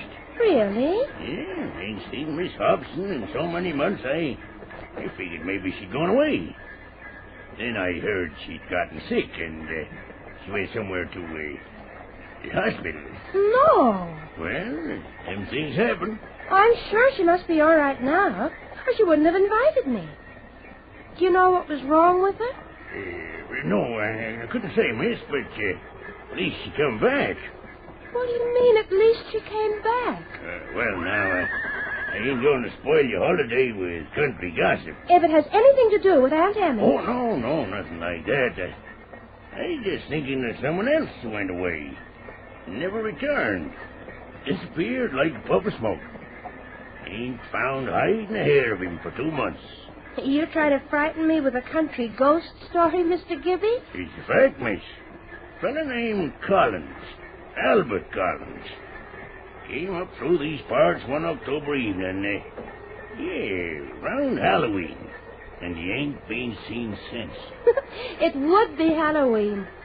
Was he carried away by a witch on a broomstick? You can joke about it, miss. But the folks round about here have the feeling that Collins was murdered. Murdered? Of course, that's just hearsay. When a man disappears without leaving a trace. Nice fellow, this Collins. He was a necktie salesman. Necktie salesman? Yeah, he carried a fancy line. One of the boys at the general store said that he was probably strangled with one of his own neckties. I don't think that's very funny, Mr. Kibby. Yeah. Sorry. Get up there. Gideon. I was hoping it'd snow this way for the holidays. Well, you'd better start hoping it'll stop. Why? There's over 2 foot on the ground already. If she keeps up like this till morning, the Hobson farm will be snowed in. Oh, I won't mind. It'll be fun. What could be more romantic than a snowdrift in front of the door and a roaring fire? Yeah, I guess Miss Hobson's put in enough supplies. She's been caught in the blizzard before. Water, Gideon, water! What are you stopping here for? The house is behind them trees, over yonder. Oh, yes, I see it. Can't go no further in the snow. Reckon you'll have to walk from here. Well, good thing I brought my galoshes. Oh, this is grand. What do I owe you? 50 cents, miss. Here, keep the change. Thank you kindly. Hello there. Who's that? Don't rightly know. Looking for someone? Yeah, I'm going to Miss Hobson's house. I'm Sid, a hired hand. Then give the young lady a lift for them bags. I said I'm Miss Hobson's hired hand, not hers. Oh, never mind. I'll carry them myself.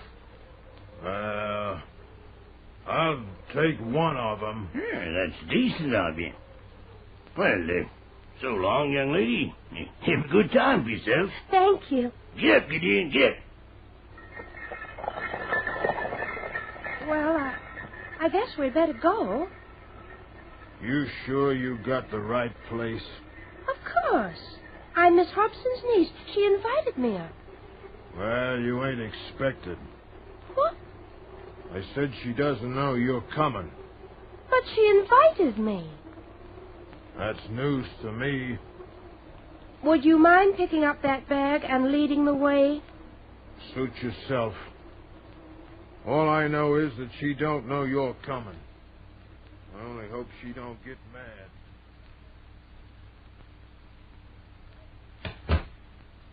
Miss Hobson. What is it, Sid? Looks like you got company. Lucy. Hello, Aunt Emmy. Oh, this is a pleasant surprise. Surprise? I guess I better get some more wood for the fire. Why didn't you tell me you were coming? Aunt Emmy, what's he looking at? All right, Sid. Get your wood. Yes, ma'am. He's not very pleasant, is he? Sid? Oh, he means no harm. He works hard, but only for me. He's handy to have around, even though his disposition isn't very good. Oh, sit down, Lucy, and tell me how you've been. Oh, I've been fine. I haven't seen or heard from you in over a year.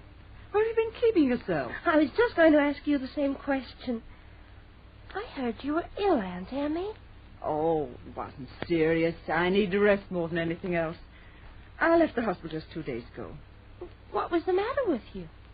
It was mental more than anything else. Mental? Well, I mean, it was mostly in my imagination. Oh, but let's not talk about that now.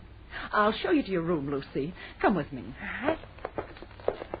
Oh, you've got such a pretty place here, Aunt Emmy. It's so warm and comfortable. We don't depend on just a fire for our heat, Lucy. I have a modern furnace in the cellar, you know. Sid said he keeps it hot enough to fry a man alive. What did you say? Well, nothing. What's the trouble, Lucy? You look rather nervous. Oh, I guess I'm just a little tired, that's all. It's been a long trip. Yes. Well, you'll get a good night's rest in here. This guest room's very comfortable. And it's certainly nice to have someone in it again. Hasn't been occupied since I went to hospital. On Halloween. Halloween? Oh, dear, Sid forgot to clear these bureau drawers. Never mind about it, Aunt Emmy. I'll take care. Lucy, what's the matter? The straw's full of ties. Men's neckties. Oh, they were left here quite by accident.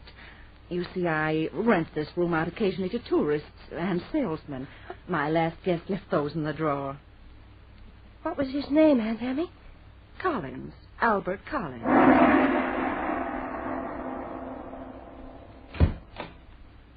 Why, Lucy, I thought you'd gone to bed.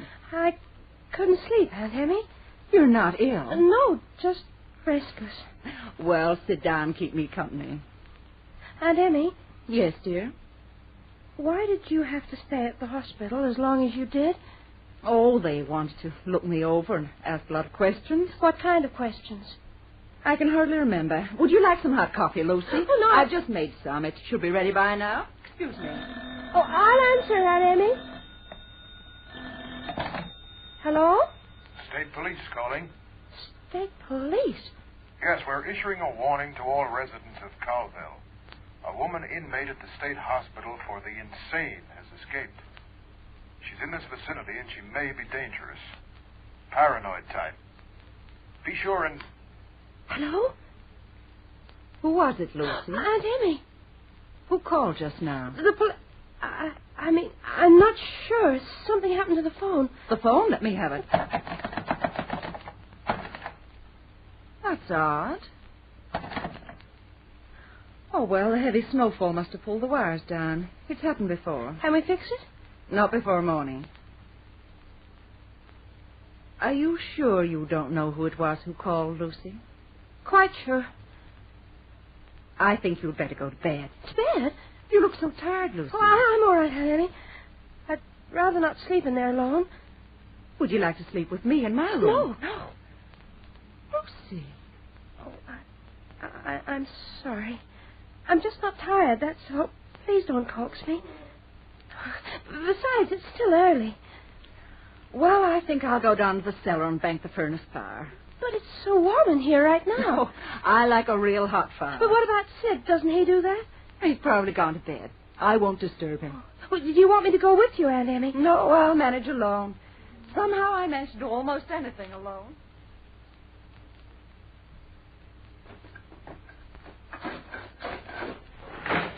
Lucy. I just thought I'd join you, Aunt Emmy. Oh, but it's so drafty down here in the cellar. I don't mind. Lucy, there's something worrying you. No, Aunt Emmy. What is it, my dear? What's frightened you so? Aunt Emmy, please answer me directly. Answer? What for, Lucy? About that hospital. Aunt Emmy, tell me, did you... Lucy, what is it? That axe there in the corner. It's got blood on the blade. Why, so it has. And there's a pool of blood, Aunt Emmy, on the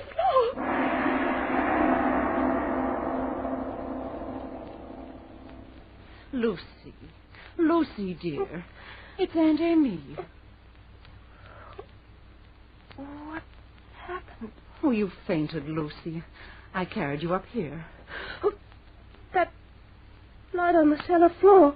It was only chicken blood. Chicken blood? The roaster we had for dinner. Sid must have killed it downstairs. Where is he, Aunt Emmy? Sid? Yes, I want to talk to him. What on earth? Let me go, Aunt Emmy. Lucy, Where is his room? Oh, over there across the hall. Sid. Doesn't he answer? Sid! Just a moment, Lucy. Why, he's gone. Gone? Oh, his bed hasn't been slept in. I can't imagine. He may be in the woolshed. Oh, not in this weather. No, he's gone. And I had such faith in Sid. I didn't think he'd desert me. Could he have walked out through the snow? It may not be so deep. Close that door, Lucy. You'll catch your death of cold. I can't even see the road anymore. You couldn't get through that storm alive in 1,000 years. What's the matter with you, Lucy? Why are you behaving this way? What did you want with Sid? Nothing. Anymore. We don't need a man around. We're perfectly safe. No one will disturb us here, Lucy. We'll spend the night alone. Just the two of us.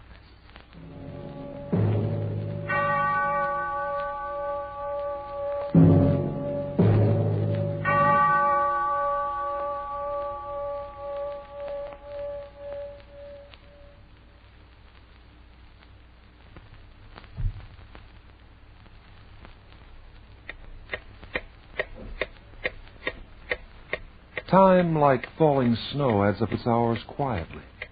You can sometimes hear the seconds go by, but the passing of the years is always silent. As silent as a country house marooned in snowdrifts, cut off completely from the world, and sheltering two women who are playing hostesses to terror.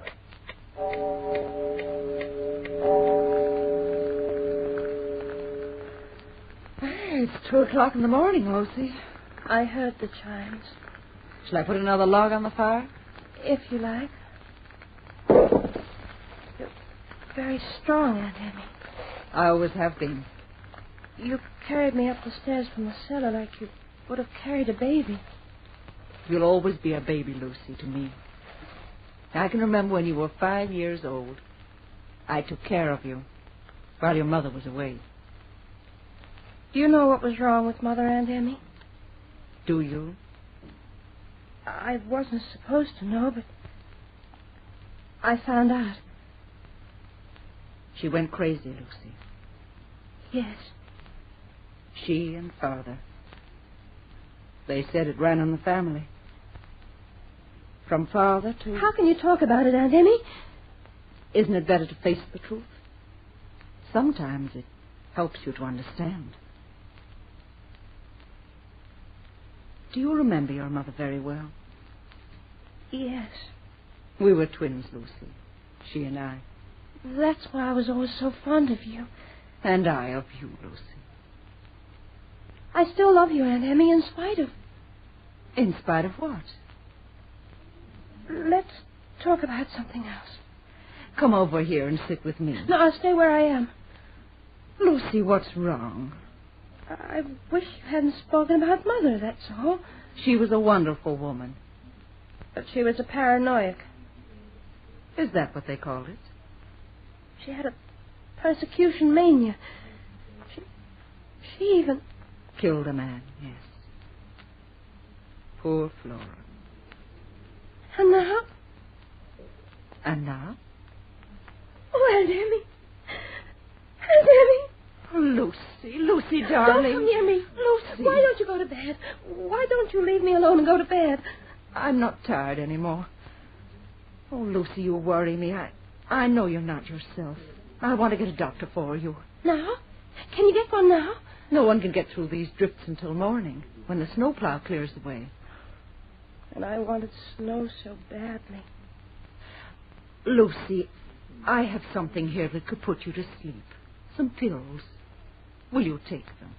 No, never. But they're harmless. I won't eat or drink anything while I'm in this house. Well, Lucy, the way you talk, one would think I was trying to poison you. I don't want anything, do you hear? Nothing.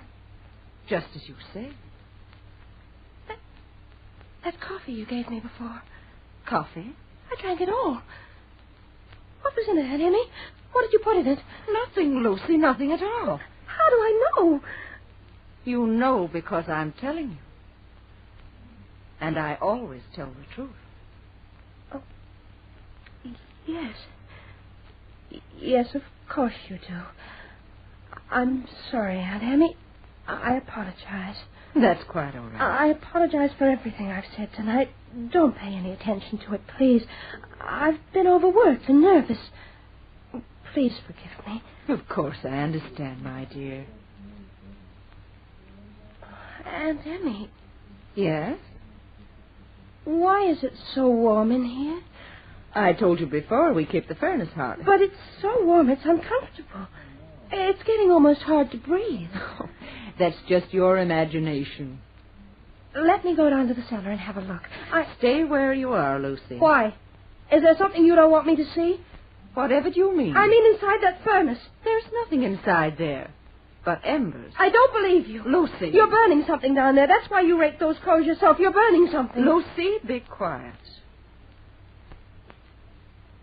I'm being very silly, aren't I? Very. You wouldn't hurt me, would you, Aunt Emmy? Oh, never. Aunt Emmy, you always said you loved me. You still do, don't you? More than anything else in the world, Lucy. Then let me go.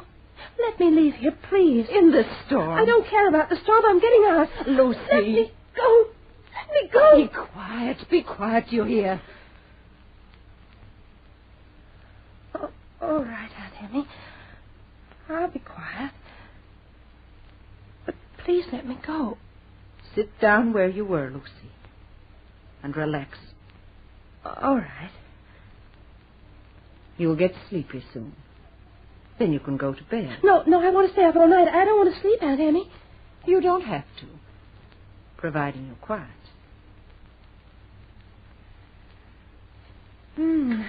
That fire seems to be dying out. What are you doing with that fire poker?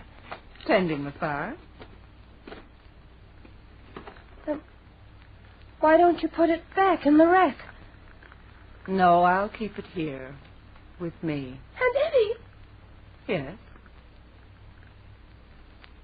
I've changed my mind. I am beginning to feel very tired. Do you want to go to sleep? Yes. Good, I'll see you at your room. Don't bother. I'll go alone. Oh, nonsense. I'll go with you.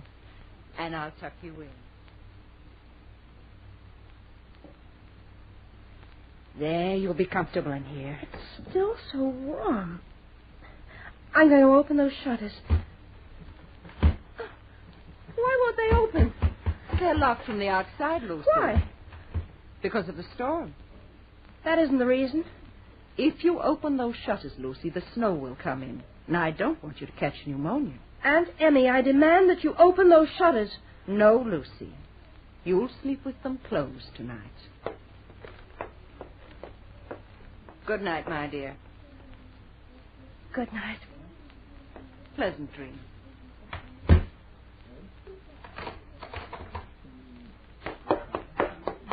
Aunt Emmy! Aunt Emmy! She's locked me in! She's locked me in!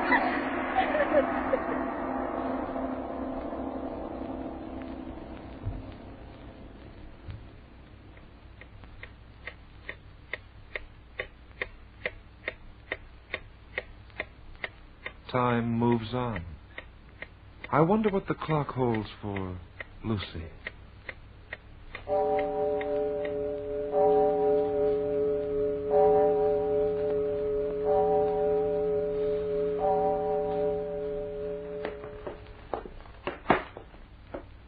Who's there?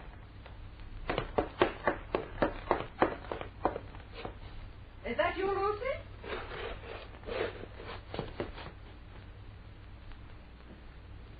Lucy! Keep away from me. What are you doing with that kitchen knife? You're not going to kill me, do you hear? Kill you? You took the fire poker when you went to bed and you locked me in. Oh, did I? It must have been an accident. It was no accident. You deliberately locked me inside my room.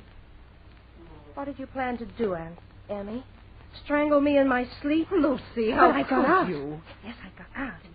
There was a screwdriver in the drawer. It took me 3 hours to get that lock off, but I got out. I'm sorry How did you about plan to that. get rid of me? The way you got rid of Albert Collins? Collins? You killed him. That's why he's been missing. You killed him and burned him in that furnace. Give me that knife, Lucy. And last night you killed Sid. Lucy, don't deny it. I saw the axe and the pool of blood. Chicken blood. Do you think I was a child? You expect me to believe that? I said, give me that knife. You put Sid in the furnace, and that's why the house was so hot. You burned him, Aunt Emmy, but you're not going to do the same to me. You're wrong about Collins, Lucy. He may have disappeared, but I have nothing to do with it. I explained that satisfactorily to the police. The way you were going to explain Sid's death and mine? No, Lucy. You won't kill me because I'll kill you first with this knife. No, Aunt Emmy, no. I'll kill you, do you hear? I'll kill you. Lucy. Lucy, stop it. Here she is, Doctor. Here she is. Aunt Emmy's insane, completely insane, like my mother was, but I'm going to kill her. It's all right, Lucy. Everything's all right now. Yeah? You're perfectly safe with me. Safe? Give me the knife, Lucy. The knife? That's a good girl. Thank heaven. Sid got through to you in time. Yes, he just made it, Miss Hobson. And they got the snowplow to clear the way for us up the road. Thank heaven for that. When did you find out, Miss Hobson? As soon as she walked in here. She didn't realize that I knew where she'd been for the past 12 months. Lucy, Yes, Doctor? we go back to the hospital now? Yes, Doctor. Goodbye, Aunt Emmy. Goodbye, Lucy, darling. It's been a pleasant holiday. A very pleasant holiday. I've had a most enjoyable time. And I'll remember you to Mother.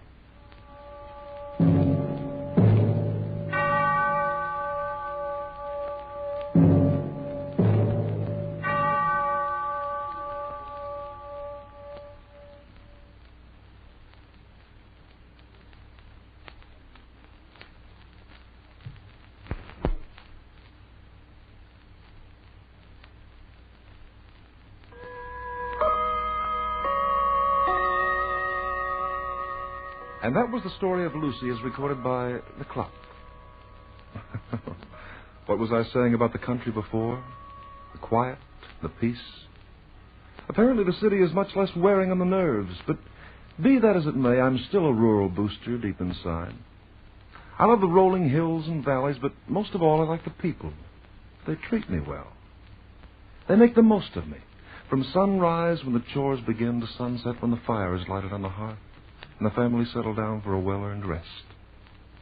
And on Sunday I put on my Sabbath best and roost high up on the steeple of the church. No elegance up there. No chromium-plated grandeur of the city towers. Just a rustic simplicity. A good place to spend my time. The Clock will be heard again next week, same time, same station. It was written by Lawrence Klee, and Hart McGuire narrated as the Clock. As Lucy, you heard Coralie Neville. As Emmy, Lynn Murphy. Others were Tom Farley, Ken Wayne, and John Tate. The Clock is directed by John Saul, a Grace Gibson radio production.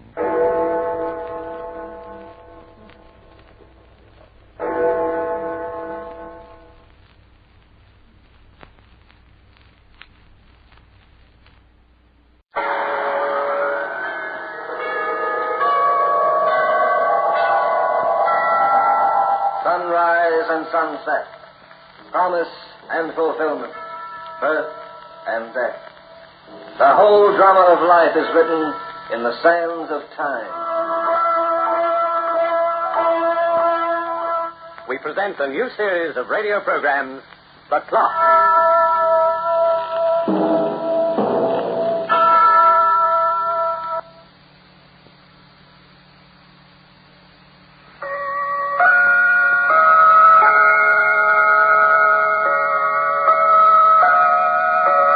Like almost anyone else, I'm rather proud of my family tree. My ancestry dates back to the first sunrise, if you'll be tolerant of a bit of boasting. Like Adam and Eve, my family made its beginning with day and night. Later, we expanded. You heard of the sundial? Well, he was a grand old patriarch on my father's side. And I've had a few famous cousin aunts in the Middle Ages. They measured their existence by notches on a tallow candle. As the family grew, so grew our prestige. Big Ben, for instance, is a famous relation of mine. Yes. In the old days, we were very dignified and severe. But today, well, the younger generation is rather frivolous, I'm afraid. My great-great-grandfather was a solid old gentleman who was very close to the King of France. You ought to see his great-great-grandniece. Of all things, she's decided to become a wristwatch. The old gentleman would burst a mainspring if he knew. Yes, we're all a bit proud of our ancestry. Just as the Bradfords are. Important people, the Bradfords. Born to the purple, so to speak. They had a townhouse in the city, a villa in the south of France, and a hunting lodge. But the hunting lodge is by far their favorite rendezvous. Another sherry, Ken? No, thanks, Diana. I'll have another brandy. Don't you think you've had enough? Don't be silly. You ought to give my sister a little talking to, Kent. She's getting to be a reformer. I'm no reformer, Bud. It nearly bores me to see you drinking yourself to death. Not a chance. I intend to remain alive for a long, long time. I'll leave you to learn, Diana. He's all right. Well, the dog's in fine shape for the morning's hunt. We'll show you a bit of quail hunting, Kent, that you've never seen before. Sounds good, Charles. How can you be interested in quail after bagging a tiger in India and wild buffalo on the African veldt? Oh, don't let my wife discourage you, Kent. I promise you plenty of excitement in the morning. Are you coming with us, Diana? No, I'm staying here. Diana feels that a quail is no match for her shooting eye. And I'm inclined to agree. By George, that woman's the best shot in the country. And quite a hunter, too. I understand my sister can stalk and kill an animal even better than a lion can. Of course, she does have to use a gun to do it. Now, look here, Bud. Oh, leave him alone, Charles. He doesn't annoy me. Bud's just a bit squeamish about hunting. He feels it's a little like murder. Well, isn't it? You brag about bagging tigers in India, but how do you do it? On the back of an elephant or a platform on top of a tree. Our sister's gone after tigers on foot, Bud. I've done the same thing, Bud, and it is a dangerous business. Funny thing, Kent, but you're the only one I can't make out. Diana's had a nose for hunting ever since I can remember. She started as a kid, with trapped for rats, and ended up on rhino. Much to Bud's unhappiness. Her psychology, and Charles, I can understand. They have a yen to kill, and they've found a way to do it legally. Bud, let him talk. He's very interesting. But you, Kent, you're different, am I? You're not a savage, a marauder. You're a civilized man. Why do you indulge in such an uncivilized practice? Well, perhaps it flatters my ego, Bud. Perhaps I'm a little more barbarous than you think I am. Bud can never understand the thrill of hunting because he's never done it. He doesn't know what it means to match your wits with a wild animal. To stalk and finally outwit something that's 1,000 times your superior in strength and cunning. I wonder how you would feel, Diana, if instead of being the hunter, you became the hunted. Yes. Yes, I've often wondered what would happen if the roles were reversed, and we were trying to avoid being killed by the animals. That happens very often in India. Among the natives, tigers have been known to carry off human beings. But those people aren't hunters, as you and I are. Well, in any case, young man, you have no right to condemn anything without having experienced it yourself. Why don't you go out with Charles and Kent in the morning, Bud? I refuse to kill for no reason at all. You needn't hunt. You can watch. It might give you an even better argument against what you insist on calling murder. All right, I will. I'll go along with you two homicidal nimrods. I only hope I have the stomach to speak to either of you after it's over. Oh, my handsome brother isn't quite as chicken-hearted as I thought he was. Where are you going, Bud? Up to bed. And I'm taking the brandy bottle with me. The young man's a little too big for his britches. The result is too much money, I'm afraid. Well, I'm turning in myself. Are you coming down? No, I'll have a cigarette first, Charles. You go ahead. We'll be ready to leave at 5 a.m., Kent. I'll be up. I'll see you in the morning, then. Good night. Good night, Charles. Has it been a pleasant weekend, Kent? Yes, very pleasant, Diana. I'm glad I was invited. There won't be many more invitations like this. Have I abused my privilege as a guest? No. We've abused ours as hosts. How do you mean? We're selling the estate. Oh, really? Together with a house in France and the townhouse. Why, Diana? What for?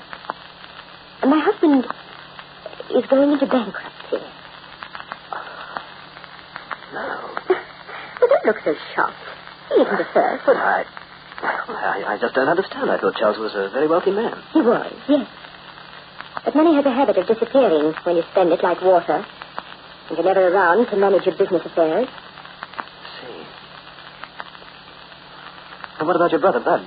Can't he help you out? He could, but he won't. He's still got every penny he inherited from father, and he'll continue to have it, and keep it, for himself.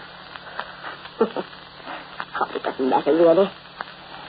We'll get along. If there were anything I could do, Well, it's sweet as you think. But you're no millionaire. And the amount we need is much too large. We're used to living high, and we can't reform. My husband's a fool, and I have to pay for his unbusinesslike qualities. I suppose I'd have been better off if I had married a man like you. Diana, please don't let's go into that again. You know how I feel about it. Yes. Yes, of course. A gentleman never makes love to his host's wife. Diana, please. All right, we'll let it go at that. I'm tired. I think I'll turn in. You're sure you won't come along with us in the morning? No, thanks. But I'll see you at dinner when you return. All right. And Ken? Yes? Good hunting.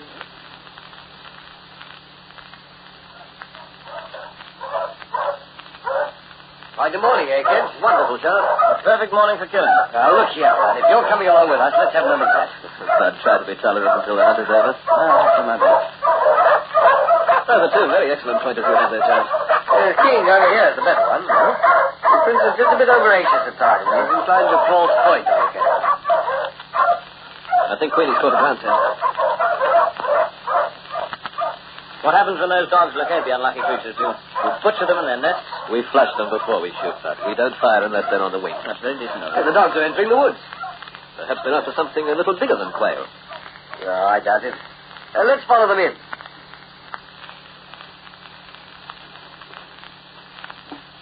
Now, really the most ridiculous... Will you be quiet, please, Charles? There's the prince. Throws in one pocket. Steady now. He's your bird, Kent. Nice shot. Wonderful. Oh, go on, Prince. Retrieve him. That's on. We found an animal standing stock still. By the way, where's the other dog? Where's King? King? King boy! Honey, just a minute, Charles. Let's have a look behind those trees. Wait. It's King. He's been hurt. He's dead. You think one of our shots might No. Look at this wound in his throat. Oh. That's the way it appears to me. Poor animal. Poor animal. What about me? This dog was expensive.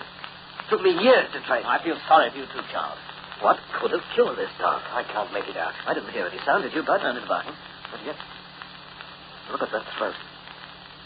King was large for his breed. He could put up a fight if he wanted to. And we'd have heard it if he did. Let's get the Prince over here. See if he can pick up a scent. Prince! Prince! Where in blazes is he? He was there just a moment ago. Prince! He must be behind that clearing, Charles. Sounds like he's in trouble. Come on. Kent. It's the Prince. But look at his throat. It'll be mangled in exactly the same way. I can't believe it. How can two dogs be killed right under our noses? Why didn't they bark? Why didn't they struggle? Let's have a look at the ground. I can't understand. Charles, What is it? come over here. Look at this. What's that? Footprints, yes, in this wet patch of ground. Look at the size of them. They're over a foot long. What kind of an animal could have made those prints? I don't know, but I thought I'd seen the tracks of every animal under the sun, but I've never seen anything like this before. We seem to have run into a new type of monster, Charles. And a killer as well.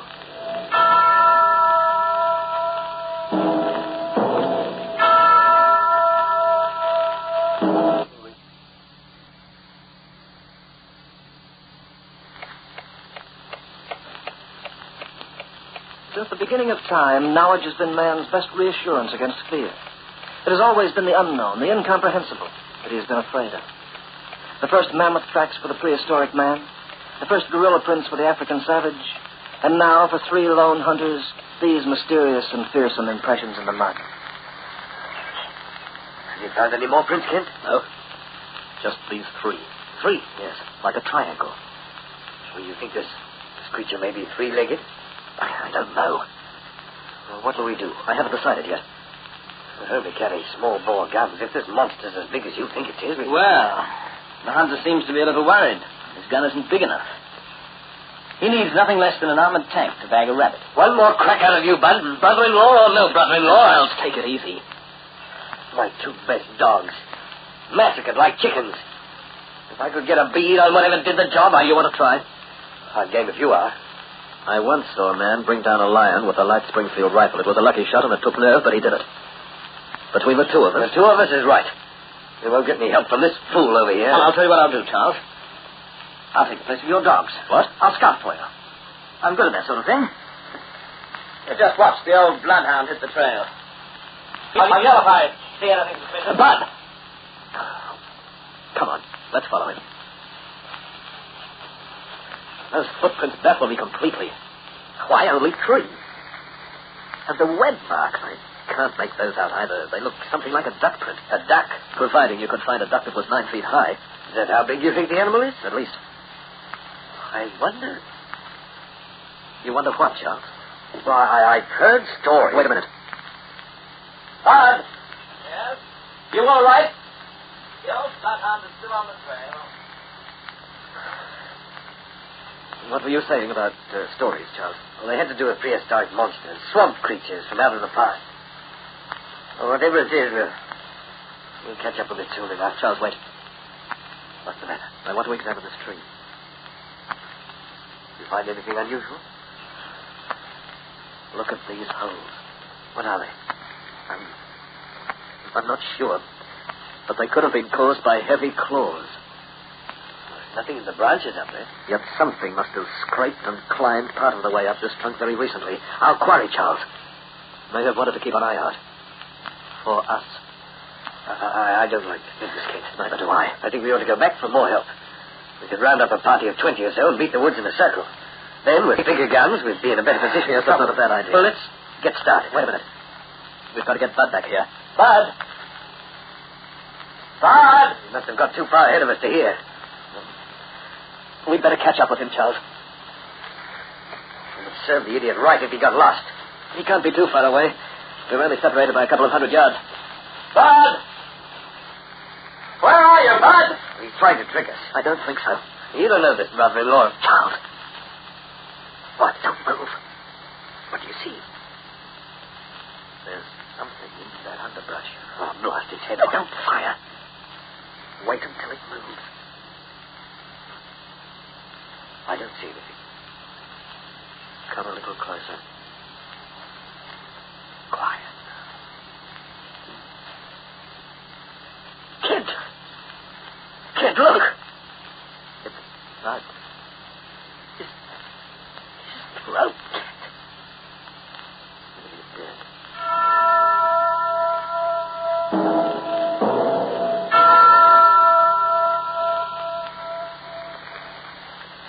We've got to get out of these woods, kid. Not so fast. Let me take a look at the ground over here. Not a sound. He didn't make a sound before he died either, man. Charles. Well? The same print. The web feet? Yes. 3 of them. Where do they lead? They don't. They just stop there. Well, the only thing we can do is to get back to town and inform the authorities. We can do that. What do you mean, if? How far into these woods have we gone? Oh, 3 or 4 miles, and I know every inch of the way there. Perhaps our quarry does, too. What are you getting at, kid? We may as well face it, Charles. We're not the hunters anymore. We are the hunted. I don't know what you mean. We're being tracked down and slaughtered one by one, the way I've tracked and slaughtered so many animals myself.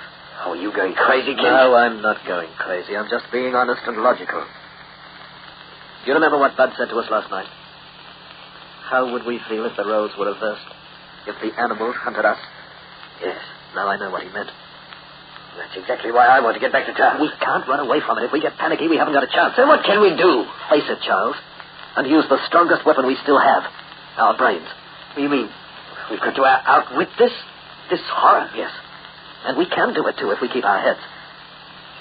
I've hunted all over the world, and I know every trick that there is to know about tracking game.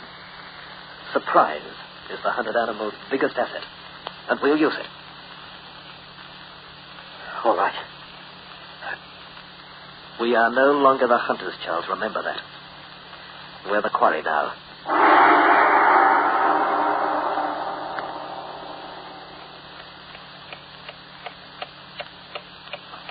Have you ever wondered how it feels to be a hunted beast? Well, Charles and Kent are finding out. Listen. We're only a couple of miles from the edge of the woods now. Don't hurry. Walk slowly and watch. Kent. Yes. Look at that rock. It's a blood smear. Fresh. I'd say it was made in the last 5 minutes. Then that monster must be nearby. Can you climb, Charles? Climb? A tree. It forks about 10 feet up. We'll be fairly safe there for a while. I think I can make it. Go ahead. I'll cover you as you go up, and then you can cover me when I follow. All right. I've got a plan in mind that may work. We'll go over the details up there.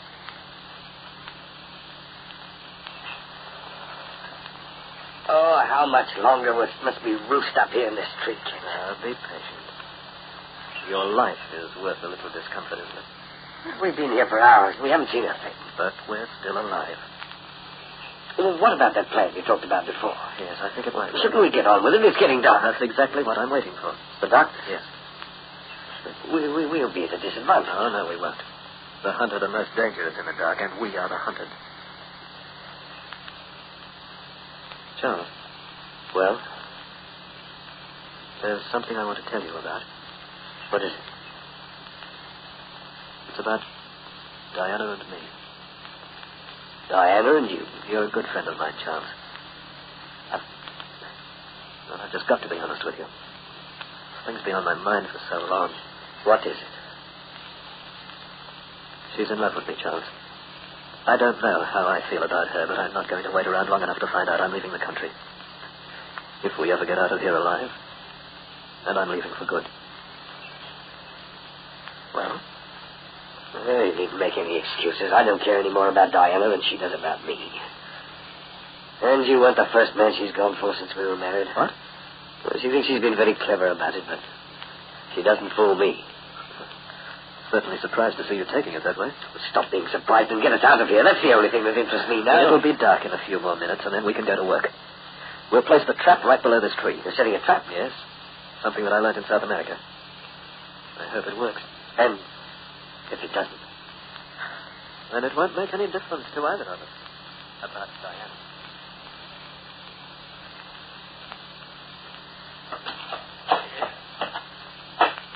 How deep do you want this ditch to be? Only about 8 inches, and 20 to 25 inches wide. All right. Let me have your hunting knife now. What are you going to do? Plant it in the ground. Here. Excellent. Stick it in. Blade up. Over there. Oh, yes. I'm beginning to see what you're getting at. We'll try to attract our monster in this direction and keep our fingers crossed. If he trips over that ditch, as I expect him to, then he'll fall on top of this knife blade. But won't he see the ditch? No, not if we cover it carefully with twigs and leaves. I better start doing that right away. There's enough dry leaves in this clearing, Kent. Maybe some over the other side. Oh, I'll go and get some. Wait a minute. I thought I heard something. I didn't hear anything. All right. When we've covered this ditch, we'll raise our voices to attract its attention. What about the rifles? We'll each take a stand on either side of a tree, and when we spring the trap, we'll both fire as well. That ought to do the trick. I wonder what it looks like. Hunter? Yes. I'd rather think about it. I'll get the rest of those leaves. Don't go too far. No, I'm all right. I can see up to 20 yards ahead of me. Now the moon's coming out.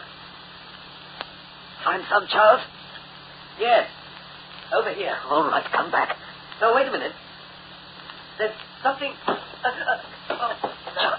Charles!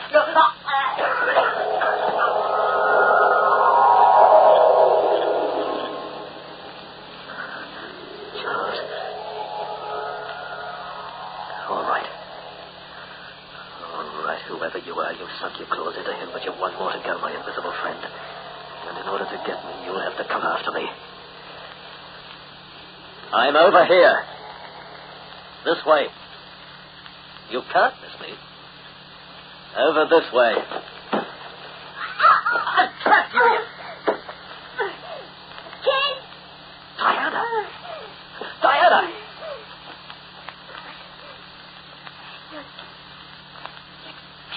Oh, no. The monster wasn't you. I was rather baby about it. Don't you? So that's why the dogs didn't make a sound.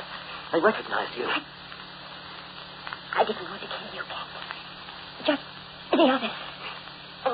And the dogs had to go before I could get to them. But why, Diana? Why did you do it? I killed Bud for his money. And I killed Charles for you. I used these hooks strapped to my fingers. You must have been insane. Insane? The footprints. They were your rubber swimming fins. Yes. But your trap was more. Diana. Don't try to move. You'll only be wasting your time. Remember, I wished you good hunting, Kent. Well, I trust you. Have it. With me.